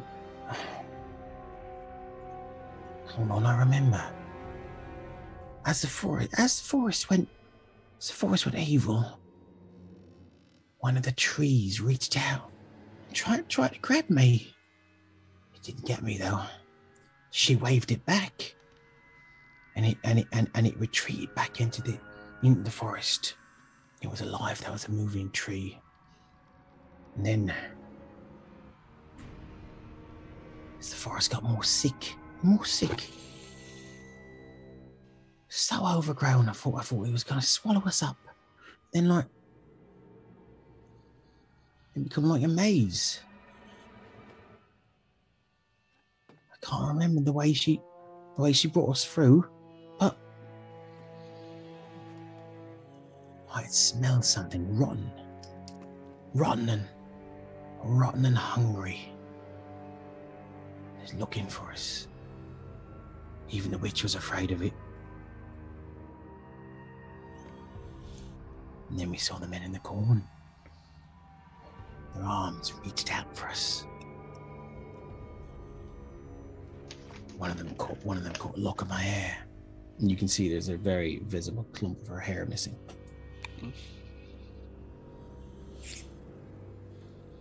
Tried to grab me. The witch waved it back. Fighting Freddy Krueger. And then we got inside the house. And she said to me, if I ever come here in real life, she said, the key's in the plant room. The key is in the plant room. So when she said, oh, the key is in the plant room. The key is in the plant room. I don't know what plant room is. And then I woke up. And all of you were here. I think you saved me. Thanks for the follow, Waldor Jebediah Sokrat, by the way. Sorry to interrupt. Cheers, thank you very much. And she sort of goes to give you a hug, but she's kind of a little bit frightened of your race and your demeanor, and the various kind of exotic smells that sort of emanate from a druid. And she just gives in, and she gives you a hug, and she just begins to sort of cry heavily, and you can feel her body racking with tears, and as the emotion, the whole thing just kind of leaves her, and she stays like that for about 5 or 10 minutes. Yeah, I mean, returning the hug, not letting go, just constantly whispering to her that everything's going to be all right. Yeah. And then just, kind of glance over at Jade and just trying to motion with the head to just keep an eye around the room as much as possible. And while that's going on, can Brent gather Finar and Robert and start heading around towards the window? Certainly can, yeah. Okay. Move around if you wish. Yeah, so he's just going to grab both of them on the shoulder and there was voices coming into the room. I can't tell if it was something outside or not. Yeah. Okay, yeah. Cool. I'm going to start heading towards the trees there. Ren is going to keep, I suppose, an aura of magic in his hand. He has mind sliver ready, so he's going to throw it at the first thing he sees. That's no problem. Hostile. Okay, so you make your way up to this window here. Yeah, that one. Or that one. I was heading towards the kids' room. Okay, cool. Jaden, you're moving aside. Don't need to roleplay the comedic silliness of this, because as funny as it would be, it's a bit of a waste of time. So the guys make their way up, and you can see you've left the curtains open. They're sort of sussing the area out outside. You guys don't see anything here. Whatever Great came, tracks. no track. Well, actually, roll a survival check. But even I've given it away. But anyway, There's no tracks. There's no tracks whatsoever. None. And this seems to be it. Whatever happened here happened, and even the weather has changed. The wind has died down. It's not as cold around the house. It's definitely not as cold inside the house. The fire has picked back up again.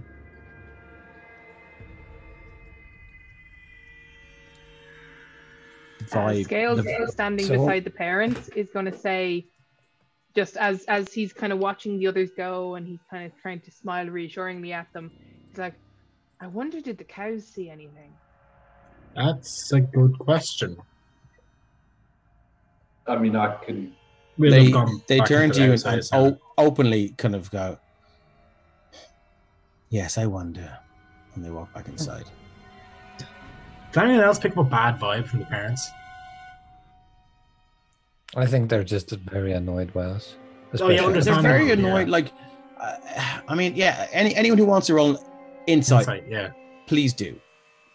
just to see if there's something they're not telling us, kind of thing. I don't think they're like in on it, but like they've been here the whole time it's happening. 13 for the mud. 9. 9 for Ren, as always. Yeah. 9. 10 for Scales. Anyone else? 10 for Scales. Yeah, okay. Lamud, look. As far as they're concerned, they live in the country. It gets cold sometimes. It gets, you know, you can see your breath in the air 1 hour and then the next. Sometimes it feels oppressively warm. It's, you know, these are things that come with living on a farm. Children have nightmares. Children obsess over things for, you know, prolonged periods of time. And you sort of get the vibe from these parents, Valera and Autumn. While they care deeply for Gabby, they're just exhausted with these nightmares and whatnot. You know, it just seems they're like she's heard a ghost story and she's latched onto it and she's obsessed with it. And that's with the 13. That's what you get from them. And they just wish that she'd fucking let it go. Yeah, it's parents being parents. Yeah, but when she goes to school, the other kids start talking about the card witch, and it's like, you know, once someone says something, then, you know, it continues on. It's a vicious circle of this thing that keeps their child awake, and in turn keeps them awake. Then how are they going to explain the missing clump of hair, though? Explain what? Gabby's missing a clump of hair, right? I mean, we don't know that, but this is out again. Like, Ren and the Mud have noticed that, right? Well, the not Ren, not the Mud, and I meant the Mud and Jade. Sorry. It's not like a massive bald spot, but there is a small, small clump of hair. So whatever this thing is, I can tell you, it's powerful. Are you speaking to the parents? No, specifically to Ren. Yeah. Yeah. I don't want to make assumptions and be wrong. Everyone is saying I blame Ren. Yeah, probably. I blame Ren. I blame Ren. Yeah, did you guys not notice Ren's backstory coming back to haunt him clearly? No. No. Definitely Ren's backstory coming back to haunt him. It's definitely not Robert Fenard, did you see anything outside? No, it got a little windy. Robert and Fenard, I mean, nothing really.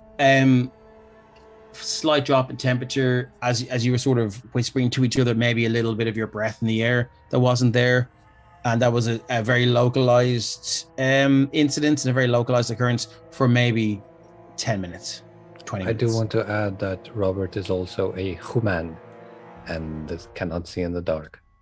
Okay, yeah, but you would have sort of disadvantage.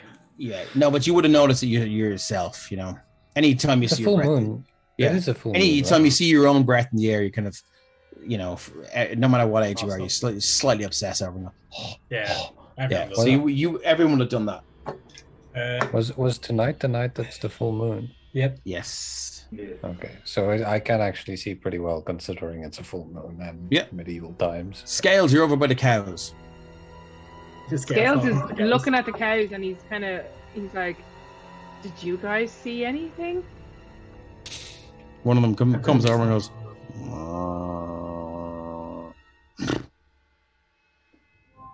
Bud, maybe you should speak to the animals again.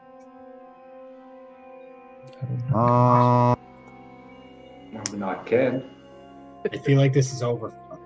I think this might be over for tonight. And I think the fact that we were here may have stopped something much worse from happening. I'd say we need to at least spend the rest of the night. Oh, I'm not leaving. Not tonight, anyways. Okay, cool. So your plan is to set the rest of the night here. Do you want to try and set? It's not that late into the night. It happened pretty early, so you could probably set a watch and get a long rest in if you want. You guys be I up for think that? that might work. Yeah. Okay. I'd be happy to I'll take the first watch. watch. Or the mud. Okay, so tell me where you're going to go in the house, and tell me what kind of watch order you're going to take.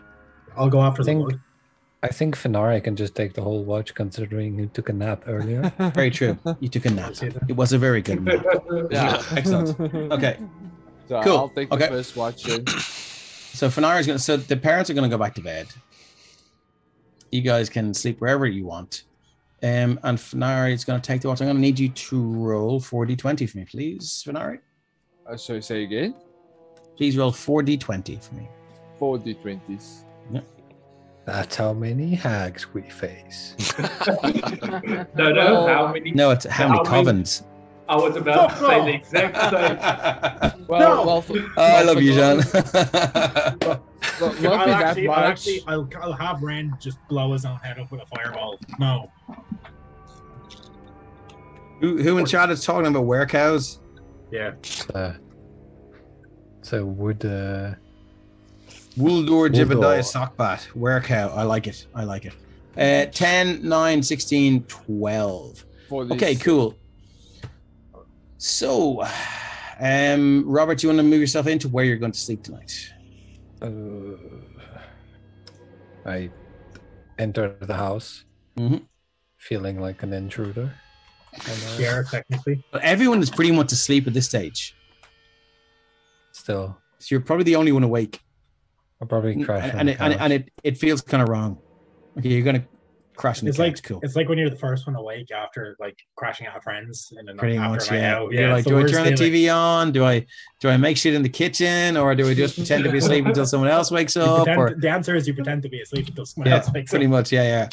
Okay, cool. So, Fenar, okay, with that 16, you're there about 4 or 5 in the morning.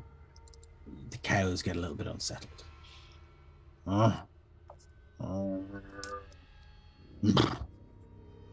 You can kind of hear their kind of hooves kind of scuttling around. Like something is there, like scaring them off. Give me survival or animal handling if you'd like to discern more. Okay, let's see which one is much better. Both are equally, so 18. They're a little bit spooked. yeah, 20, dirty 20. 30, 20. They're a little bit spooked.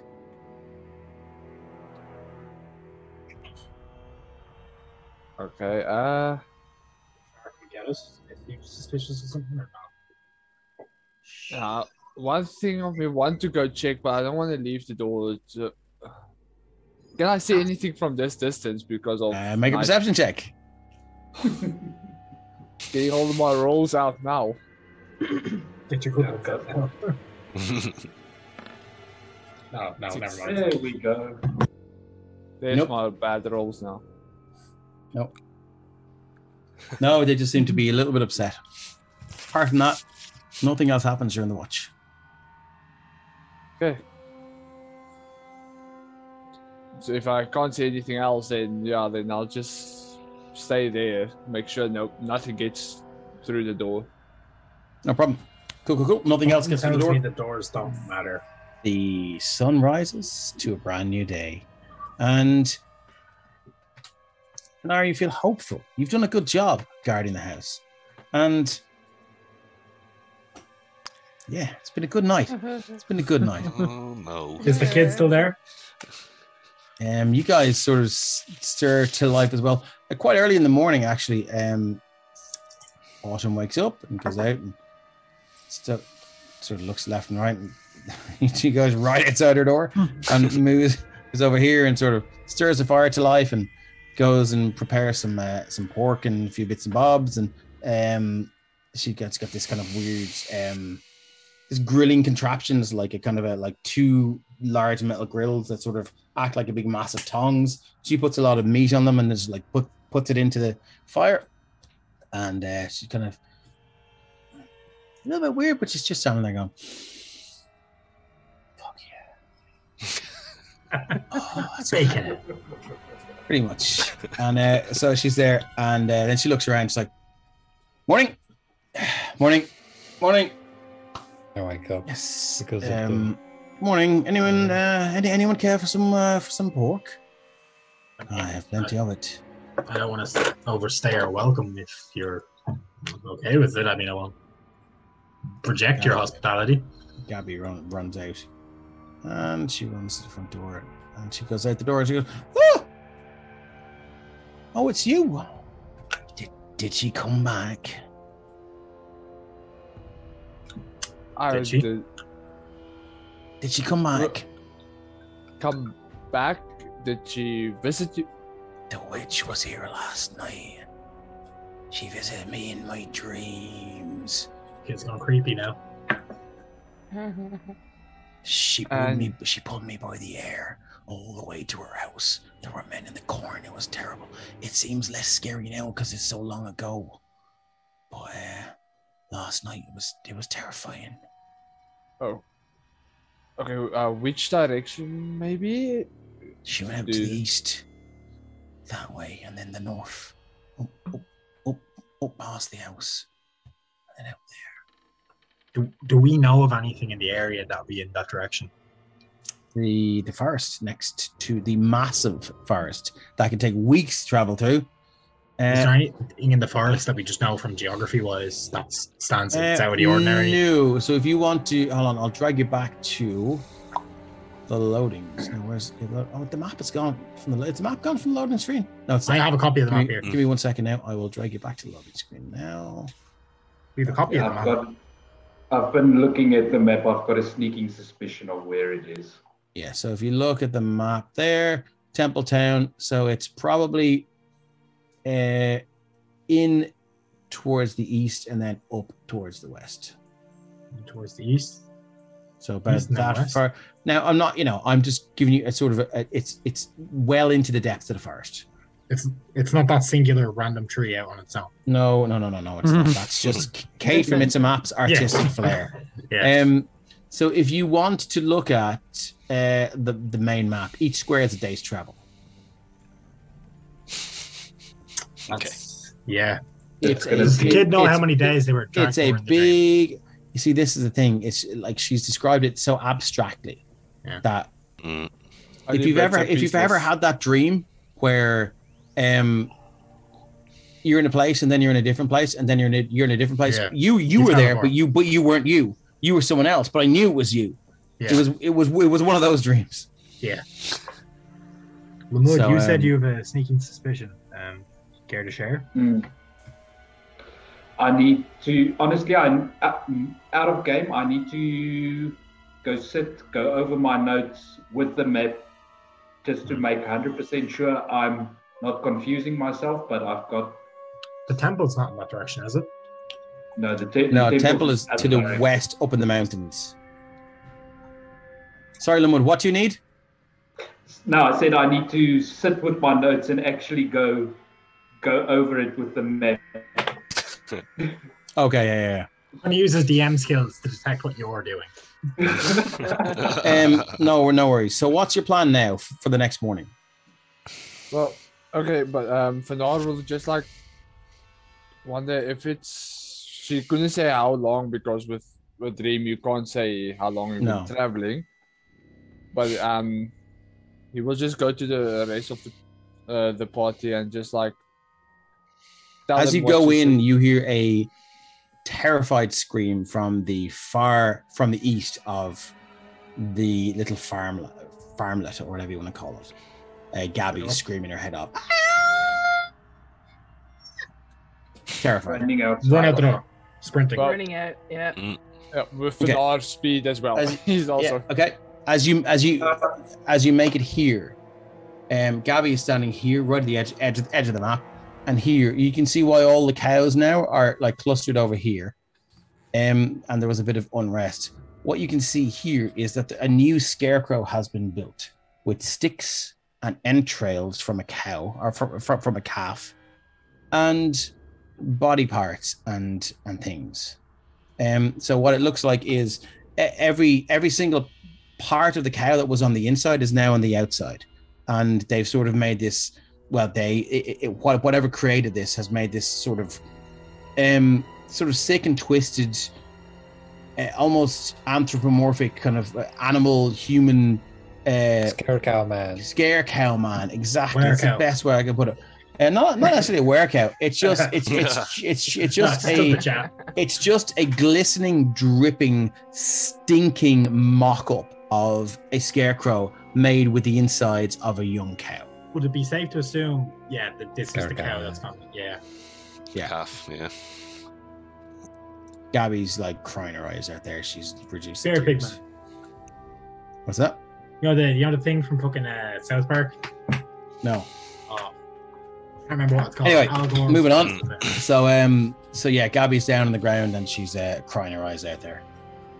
Scales is going to attempt to comfort her and be like, okay. First off, before anyone goes anywhere, you all got your long rest. Everyone did a long rest? Mm-hmm. Yeah. Mm-hmm. Right, okay, cool. He's just asking before he throws us into combat to kill us. Sorry, what? Yeah, so Gabby's there. My favorite cow. It was my favorite cow. I hadn't given him a name or anything, but it was my favorite cow. I don't know what I was gonna call him, but I love that little cow. Where is he now? What? No, I'm asking just in Elgar. Have the parents come out of the house? They're on their way. Investigate. Okay. They're on their way. Bring her back in. She doesn't need to see this. Okay, Yeah. cool. So you move her. Oh shit! I'm moving everyone. Hold on 1 second. I forgot I have that control. As all of that is happening, as all of that's happening, I'm just going to. Where was it? I am going to pull out a spring of mistletoe out of my bag and place it between my hands and cup my hands over it and just whisper Baj, and 10 good berries are going to form. Okay. Nice. Probably too late for the calf, but whatever else you want to do with it. No. I'm getting very worried now, and we need a backup plan. Okay, excellent. To be passing it out, so that'll be 2 for Fanar, 2 for Scales, 2 for Robert, 2 for Ren. 2 for everyone, is it? That's up to 10 now. What's that? Sorry. So you can see Jaden standing there going like, did I miss Jaden? Dude, Sorry. what? So let's just quickly do a quick count. 1, 2, 3, 4, 5. Yeah, so everyone gets 2. And I'll just tell everyone that, listen, this is emergency use only. If you're feeling down, just eat 1. So for the second time, Scales had the thing almost in his mouth when someone said, "No, don't eat it now. You have to say it when you eat it." He's like, it's like, with food. No, okay, cool. Now I start ritually casting detect magic again. Ritually casting detect magic. Okay.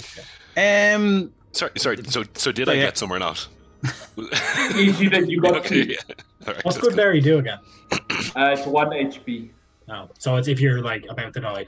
Yes, so if you're about to die, or if someone next to you died, ram it down their fucking throat, hold their nose, and put your hand over the mouth, and then cool. Okay, cool. So that might be a bit late, but as we were approaching, Robert got excited for a second because he thought it looked kind of like something that he could draw, but then it was like, oh. I mean, you can definitely draw it if you want. It's worthy of a sketch. I mean, it's hideous, but I mean, yeah, it's cool though. It's art. It's very detailed, and it's like a lot of thought and work went into it. So, I mean, it's not just like a kind of a rough like entrails have been like they're like sticks have been sort of inserted in, and entrails have been wrapped around the sticks to sort of simulate a kind of a haircut, like a perm. Like there's a lot of detail gone in here. I mean, Robert appreciates the artistic expression. It's just it's not a medium that he works in, or is it? Okay. Yet. Okay, no problem.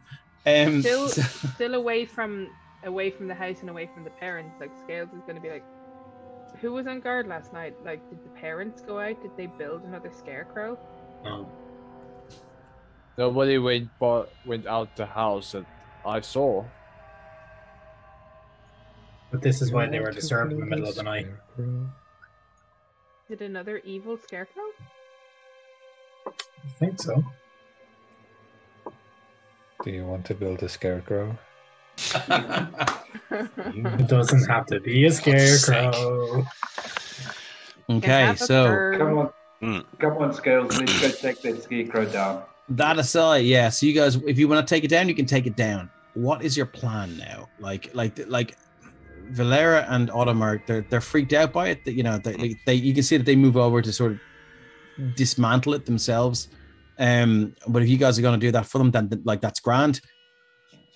Before But they sort of hoosh Gabby back inside, and you can hear them going, "There's no school for you today. There's no school for you today, Gabby. We're staying at home. It's going to be a play day today." And I mean, as we're dismantling it, I'm kind of talking to Lamud and the others around me. I'm like, I don't have a clue what's happening, but clearly something's happening here, and it's bad, and it's about the scarecrows, maybe. Or maybe it's not about scarecrows, but it's bad and it's here.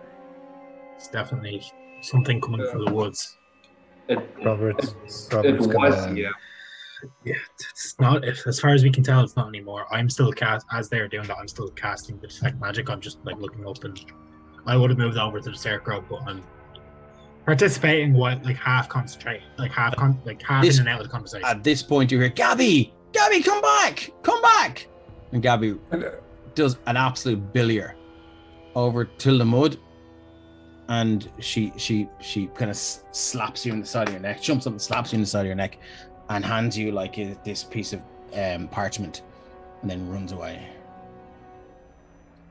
All right, I'll look at it. It is a very crude. Now I haven't done up anything for your handouts, but it's a very, very crudely drawn child's map with crayon, and some rough landmarks. You can sort of determine the way that she thinks she was brought in her dream.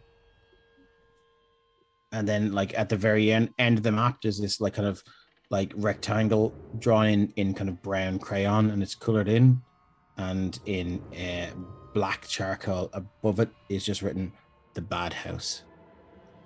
Bad house. All right. Cool. Are we going on a trip? I think we are. Maybe not yet. Sometime soon. We need to. Before the next full moon. Exactly. Yes, we need to figure out what this ties into. Well, now you know the way there. You don't necessarily need to wait for a full moon, but you can. Yeah, but I mean, there is no, like I say, in this campaign, there's no railroad, and you can go wherever you want. That is time and music on this school.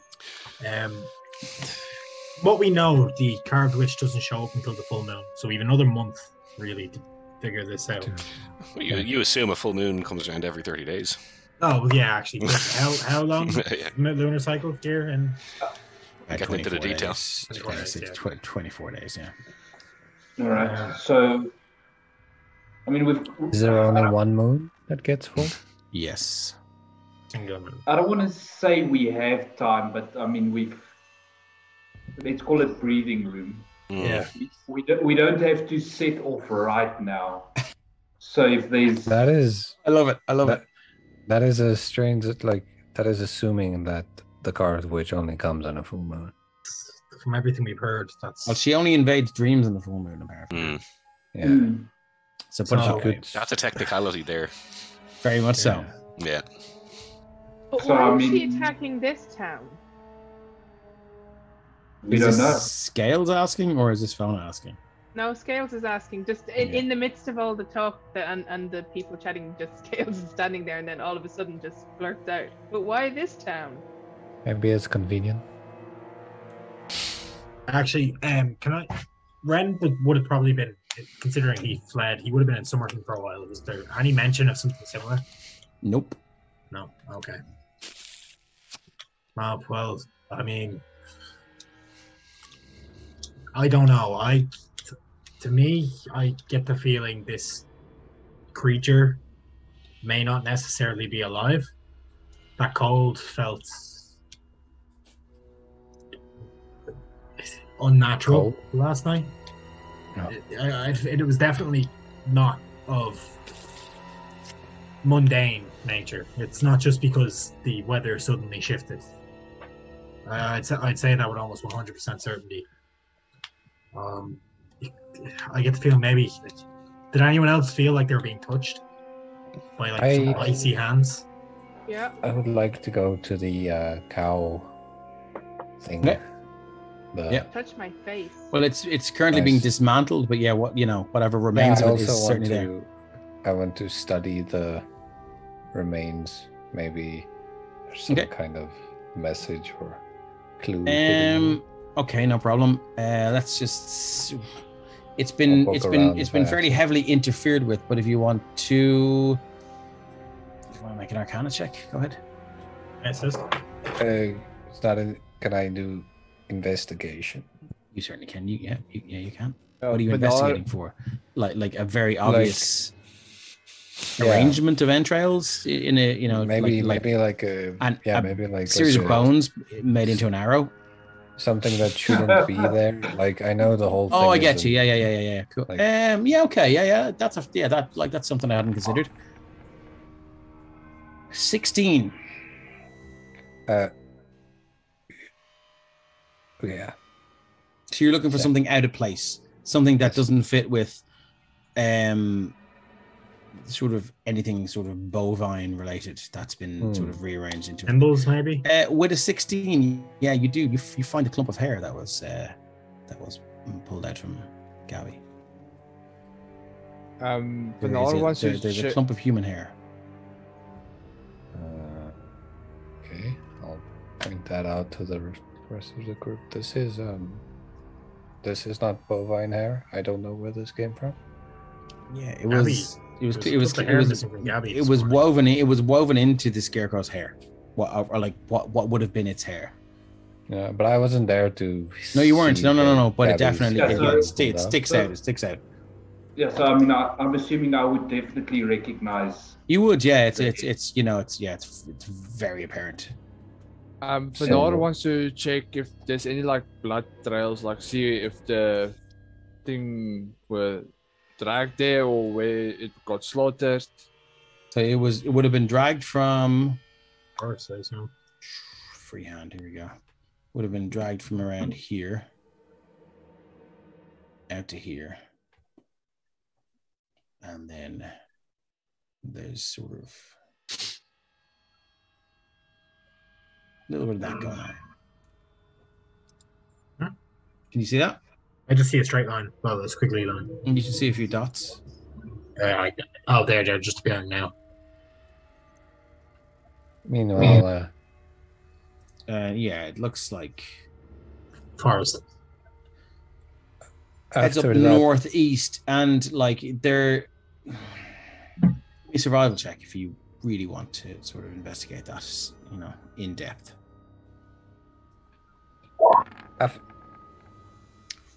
Yeah, they're definitely bare feet, but the toes are impossibly long. And within 21, you can determine that there's at least 5. That's I'm going to say joints, but areas. Joints. There's at least 5 joints on them. So we have 1, 2, 3. There, you can just see the indentation into the ground. It's creepy. Considering that pleasant affair of the whole cow scarecrow thing, is there anything else in the area that is Right place. pleasant, like a cute little rabbit or anything nice to look at? Yeah, there's some washing and on the line. The little girl's clothes are on the line, freshly cleaned and drying in the breeze. They haven't got any blood Don't be on them. weird. Don't be looking at Any little girls' clothes. flowers? Anything Yeah, there's some else? there's some lovely flowers by the door here. Cool. I'm just gonna go sit there and use it as eye bleach for a while. No problem. Okay, cool. So I'm assuming Fanara would have pointed out these tracks to us, and then Yeah. So Can we're I going to make walk a- over to the parents. Can I make a Small. nature check to try and identify the tracks? No, you can make an Arcana check if you want, because what you're tracking is not natural. Cool. It's moments like this when you, but I will still try it. Moments like this when you don't want the keen mind feat. Yeah, 10. Again, No, yeah. as the tracks are pointed out to you, you see it's explained to you that, like, whatever toes this creature has, like I said, there are 5. So you can imagine 1, 2, 3, 4. So it's actually it's about 6, and it's looks like this thing has huge, many appendaged feet, and it's creepy as fuck because they're very clearly dug in, and they're sort of scrapings out. Whatever way this thing moves, its feet dig into the ground and push off and push off and push off. Does it look like it was bipedal or like two-footed? Or Yes, it's bipedal. Yeah. Bipedal. But At now this we'll point- just like turn around to Lumut and Scales that's around. Like, do we follow it or? Whatever this thing is, Interesting it's an note. abomination. Robert's gonna go back and he is going to draw one of the feet, like one Scales of the is gonna- imprints. Okay, cool.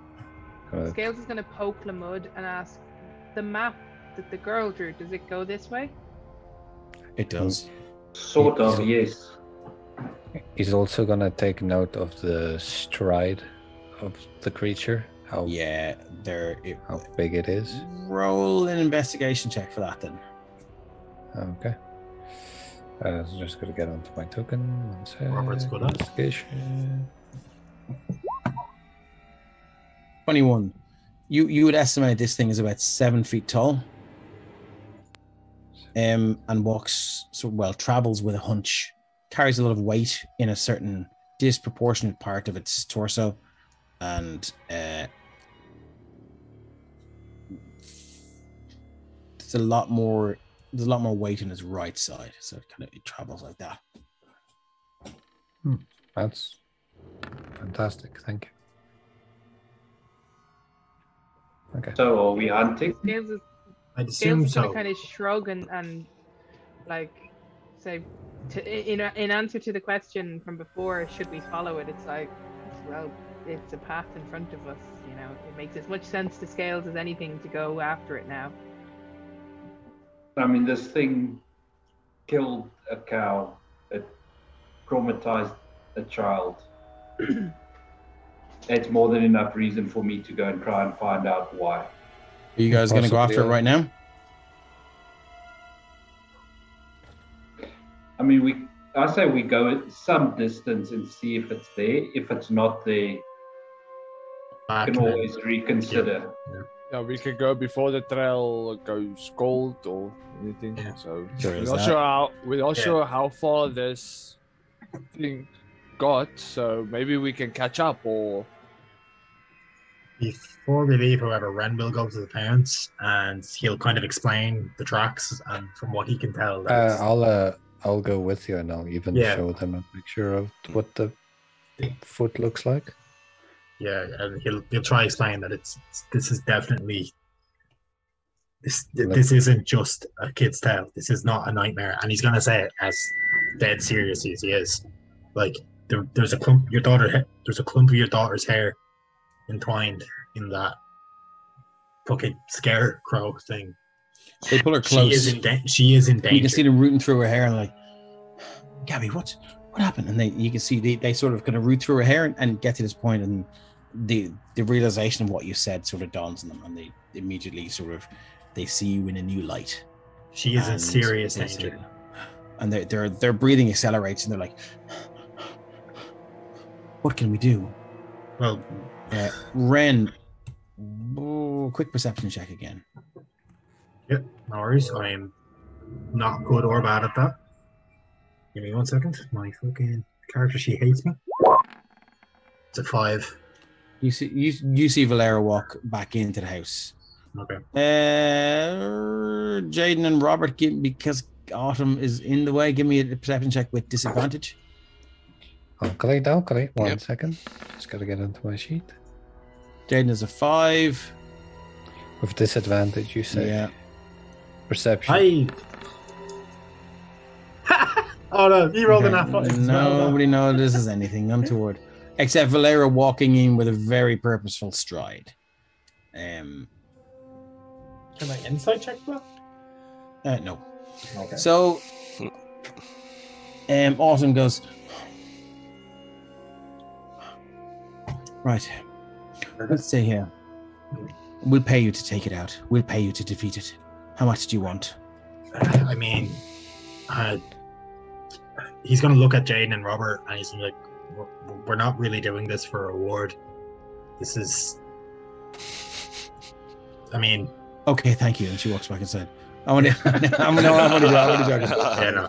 I mean, this is. We want to make sure, like, we don't. If we were to do nothing now at this point, like, if something bad, if the worst happened, the blood's on our hands equally. I believe in being compensated fairly for things you do. She appears to be a smith of talent, and as far as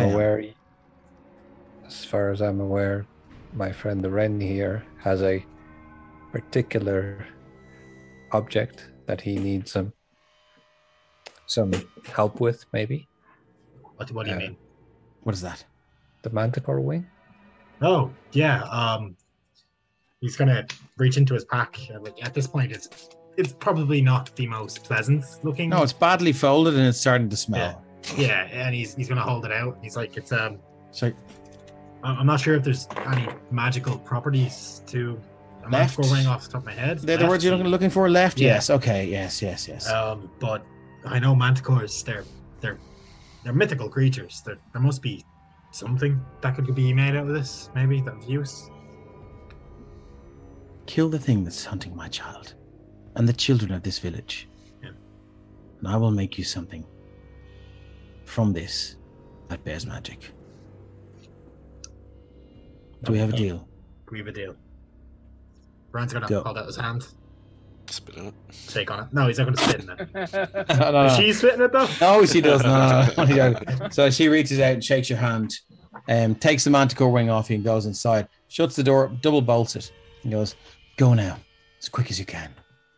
Brian's gonna re-up his mage armor as they stuff. Do you Actually, no, think he we won't. should get supplies in town? I mean, I don't really have money for supplies. I don't know about you. Not much. Same. Do you want to go back to town, or do you want to move on? I gave all my money to I Arthur. think we should just go then. Yep. Yeah. Well, It's like, interesting. Yeah. This is a random ask, but having worked in a magic shop, would Ren have any of the materials on him to transcribe spells or no? Yeah, you would, yeah.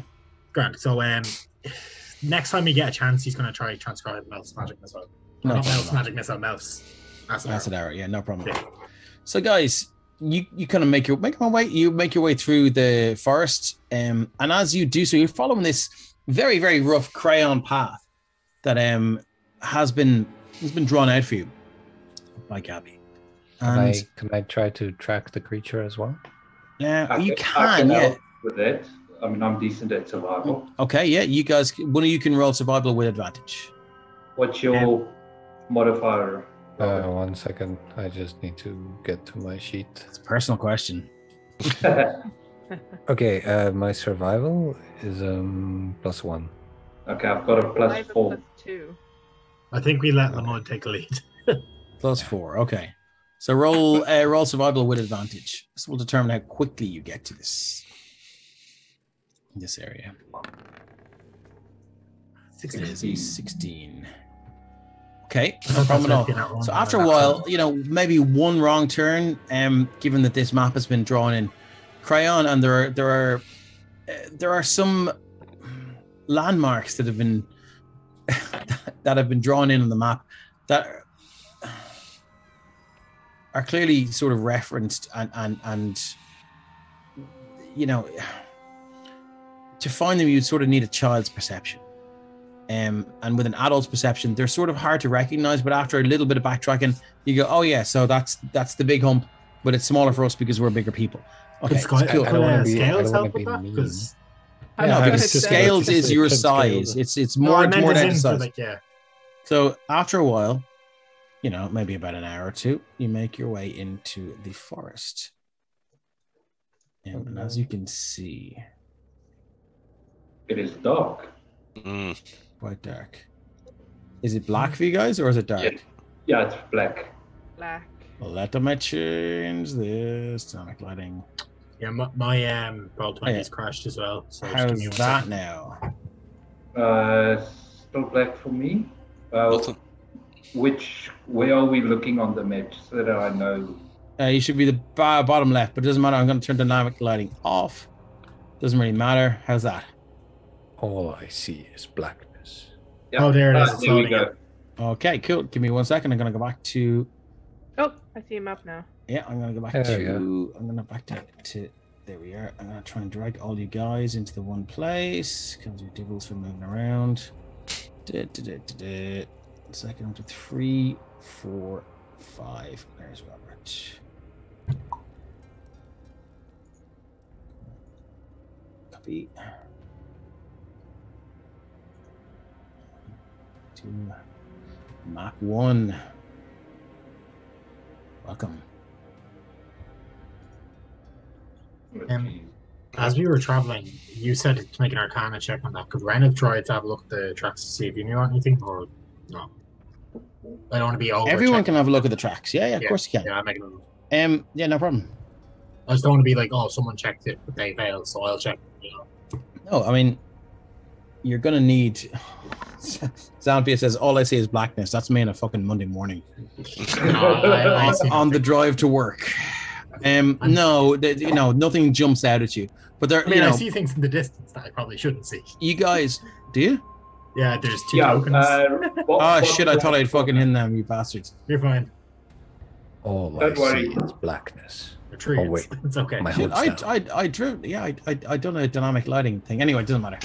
As you guys move along through here, Graham, you following the trail up along here.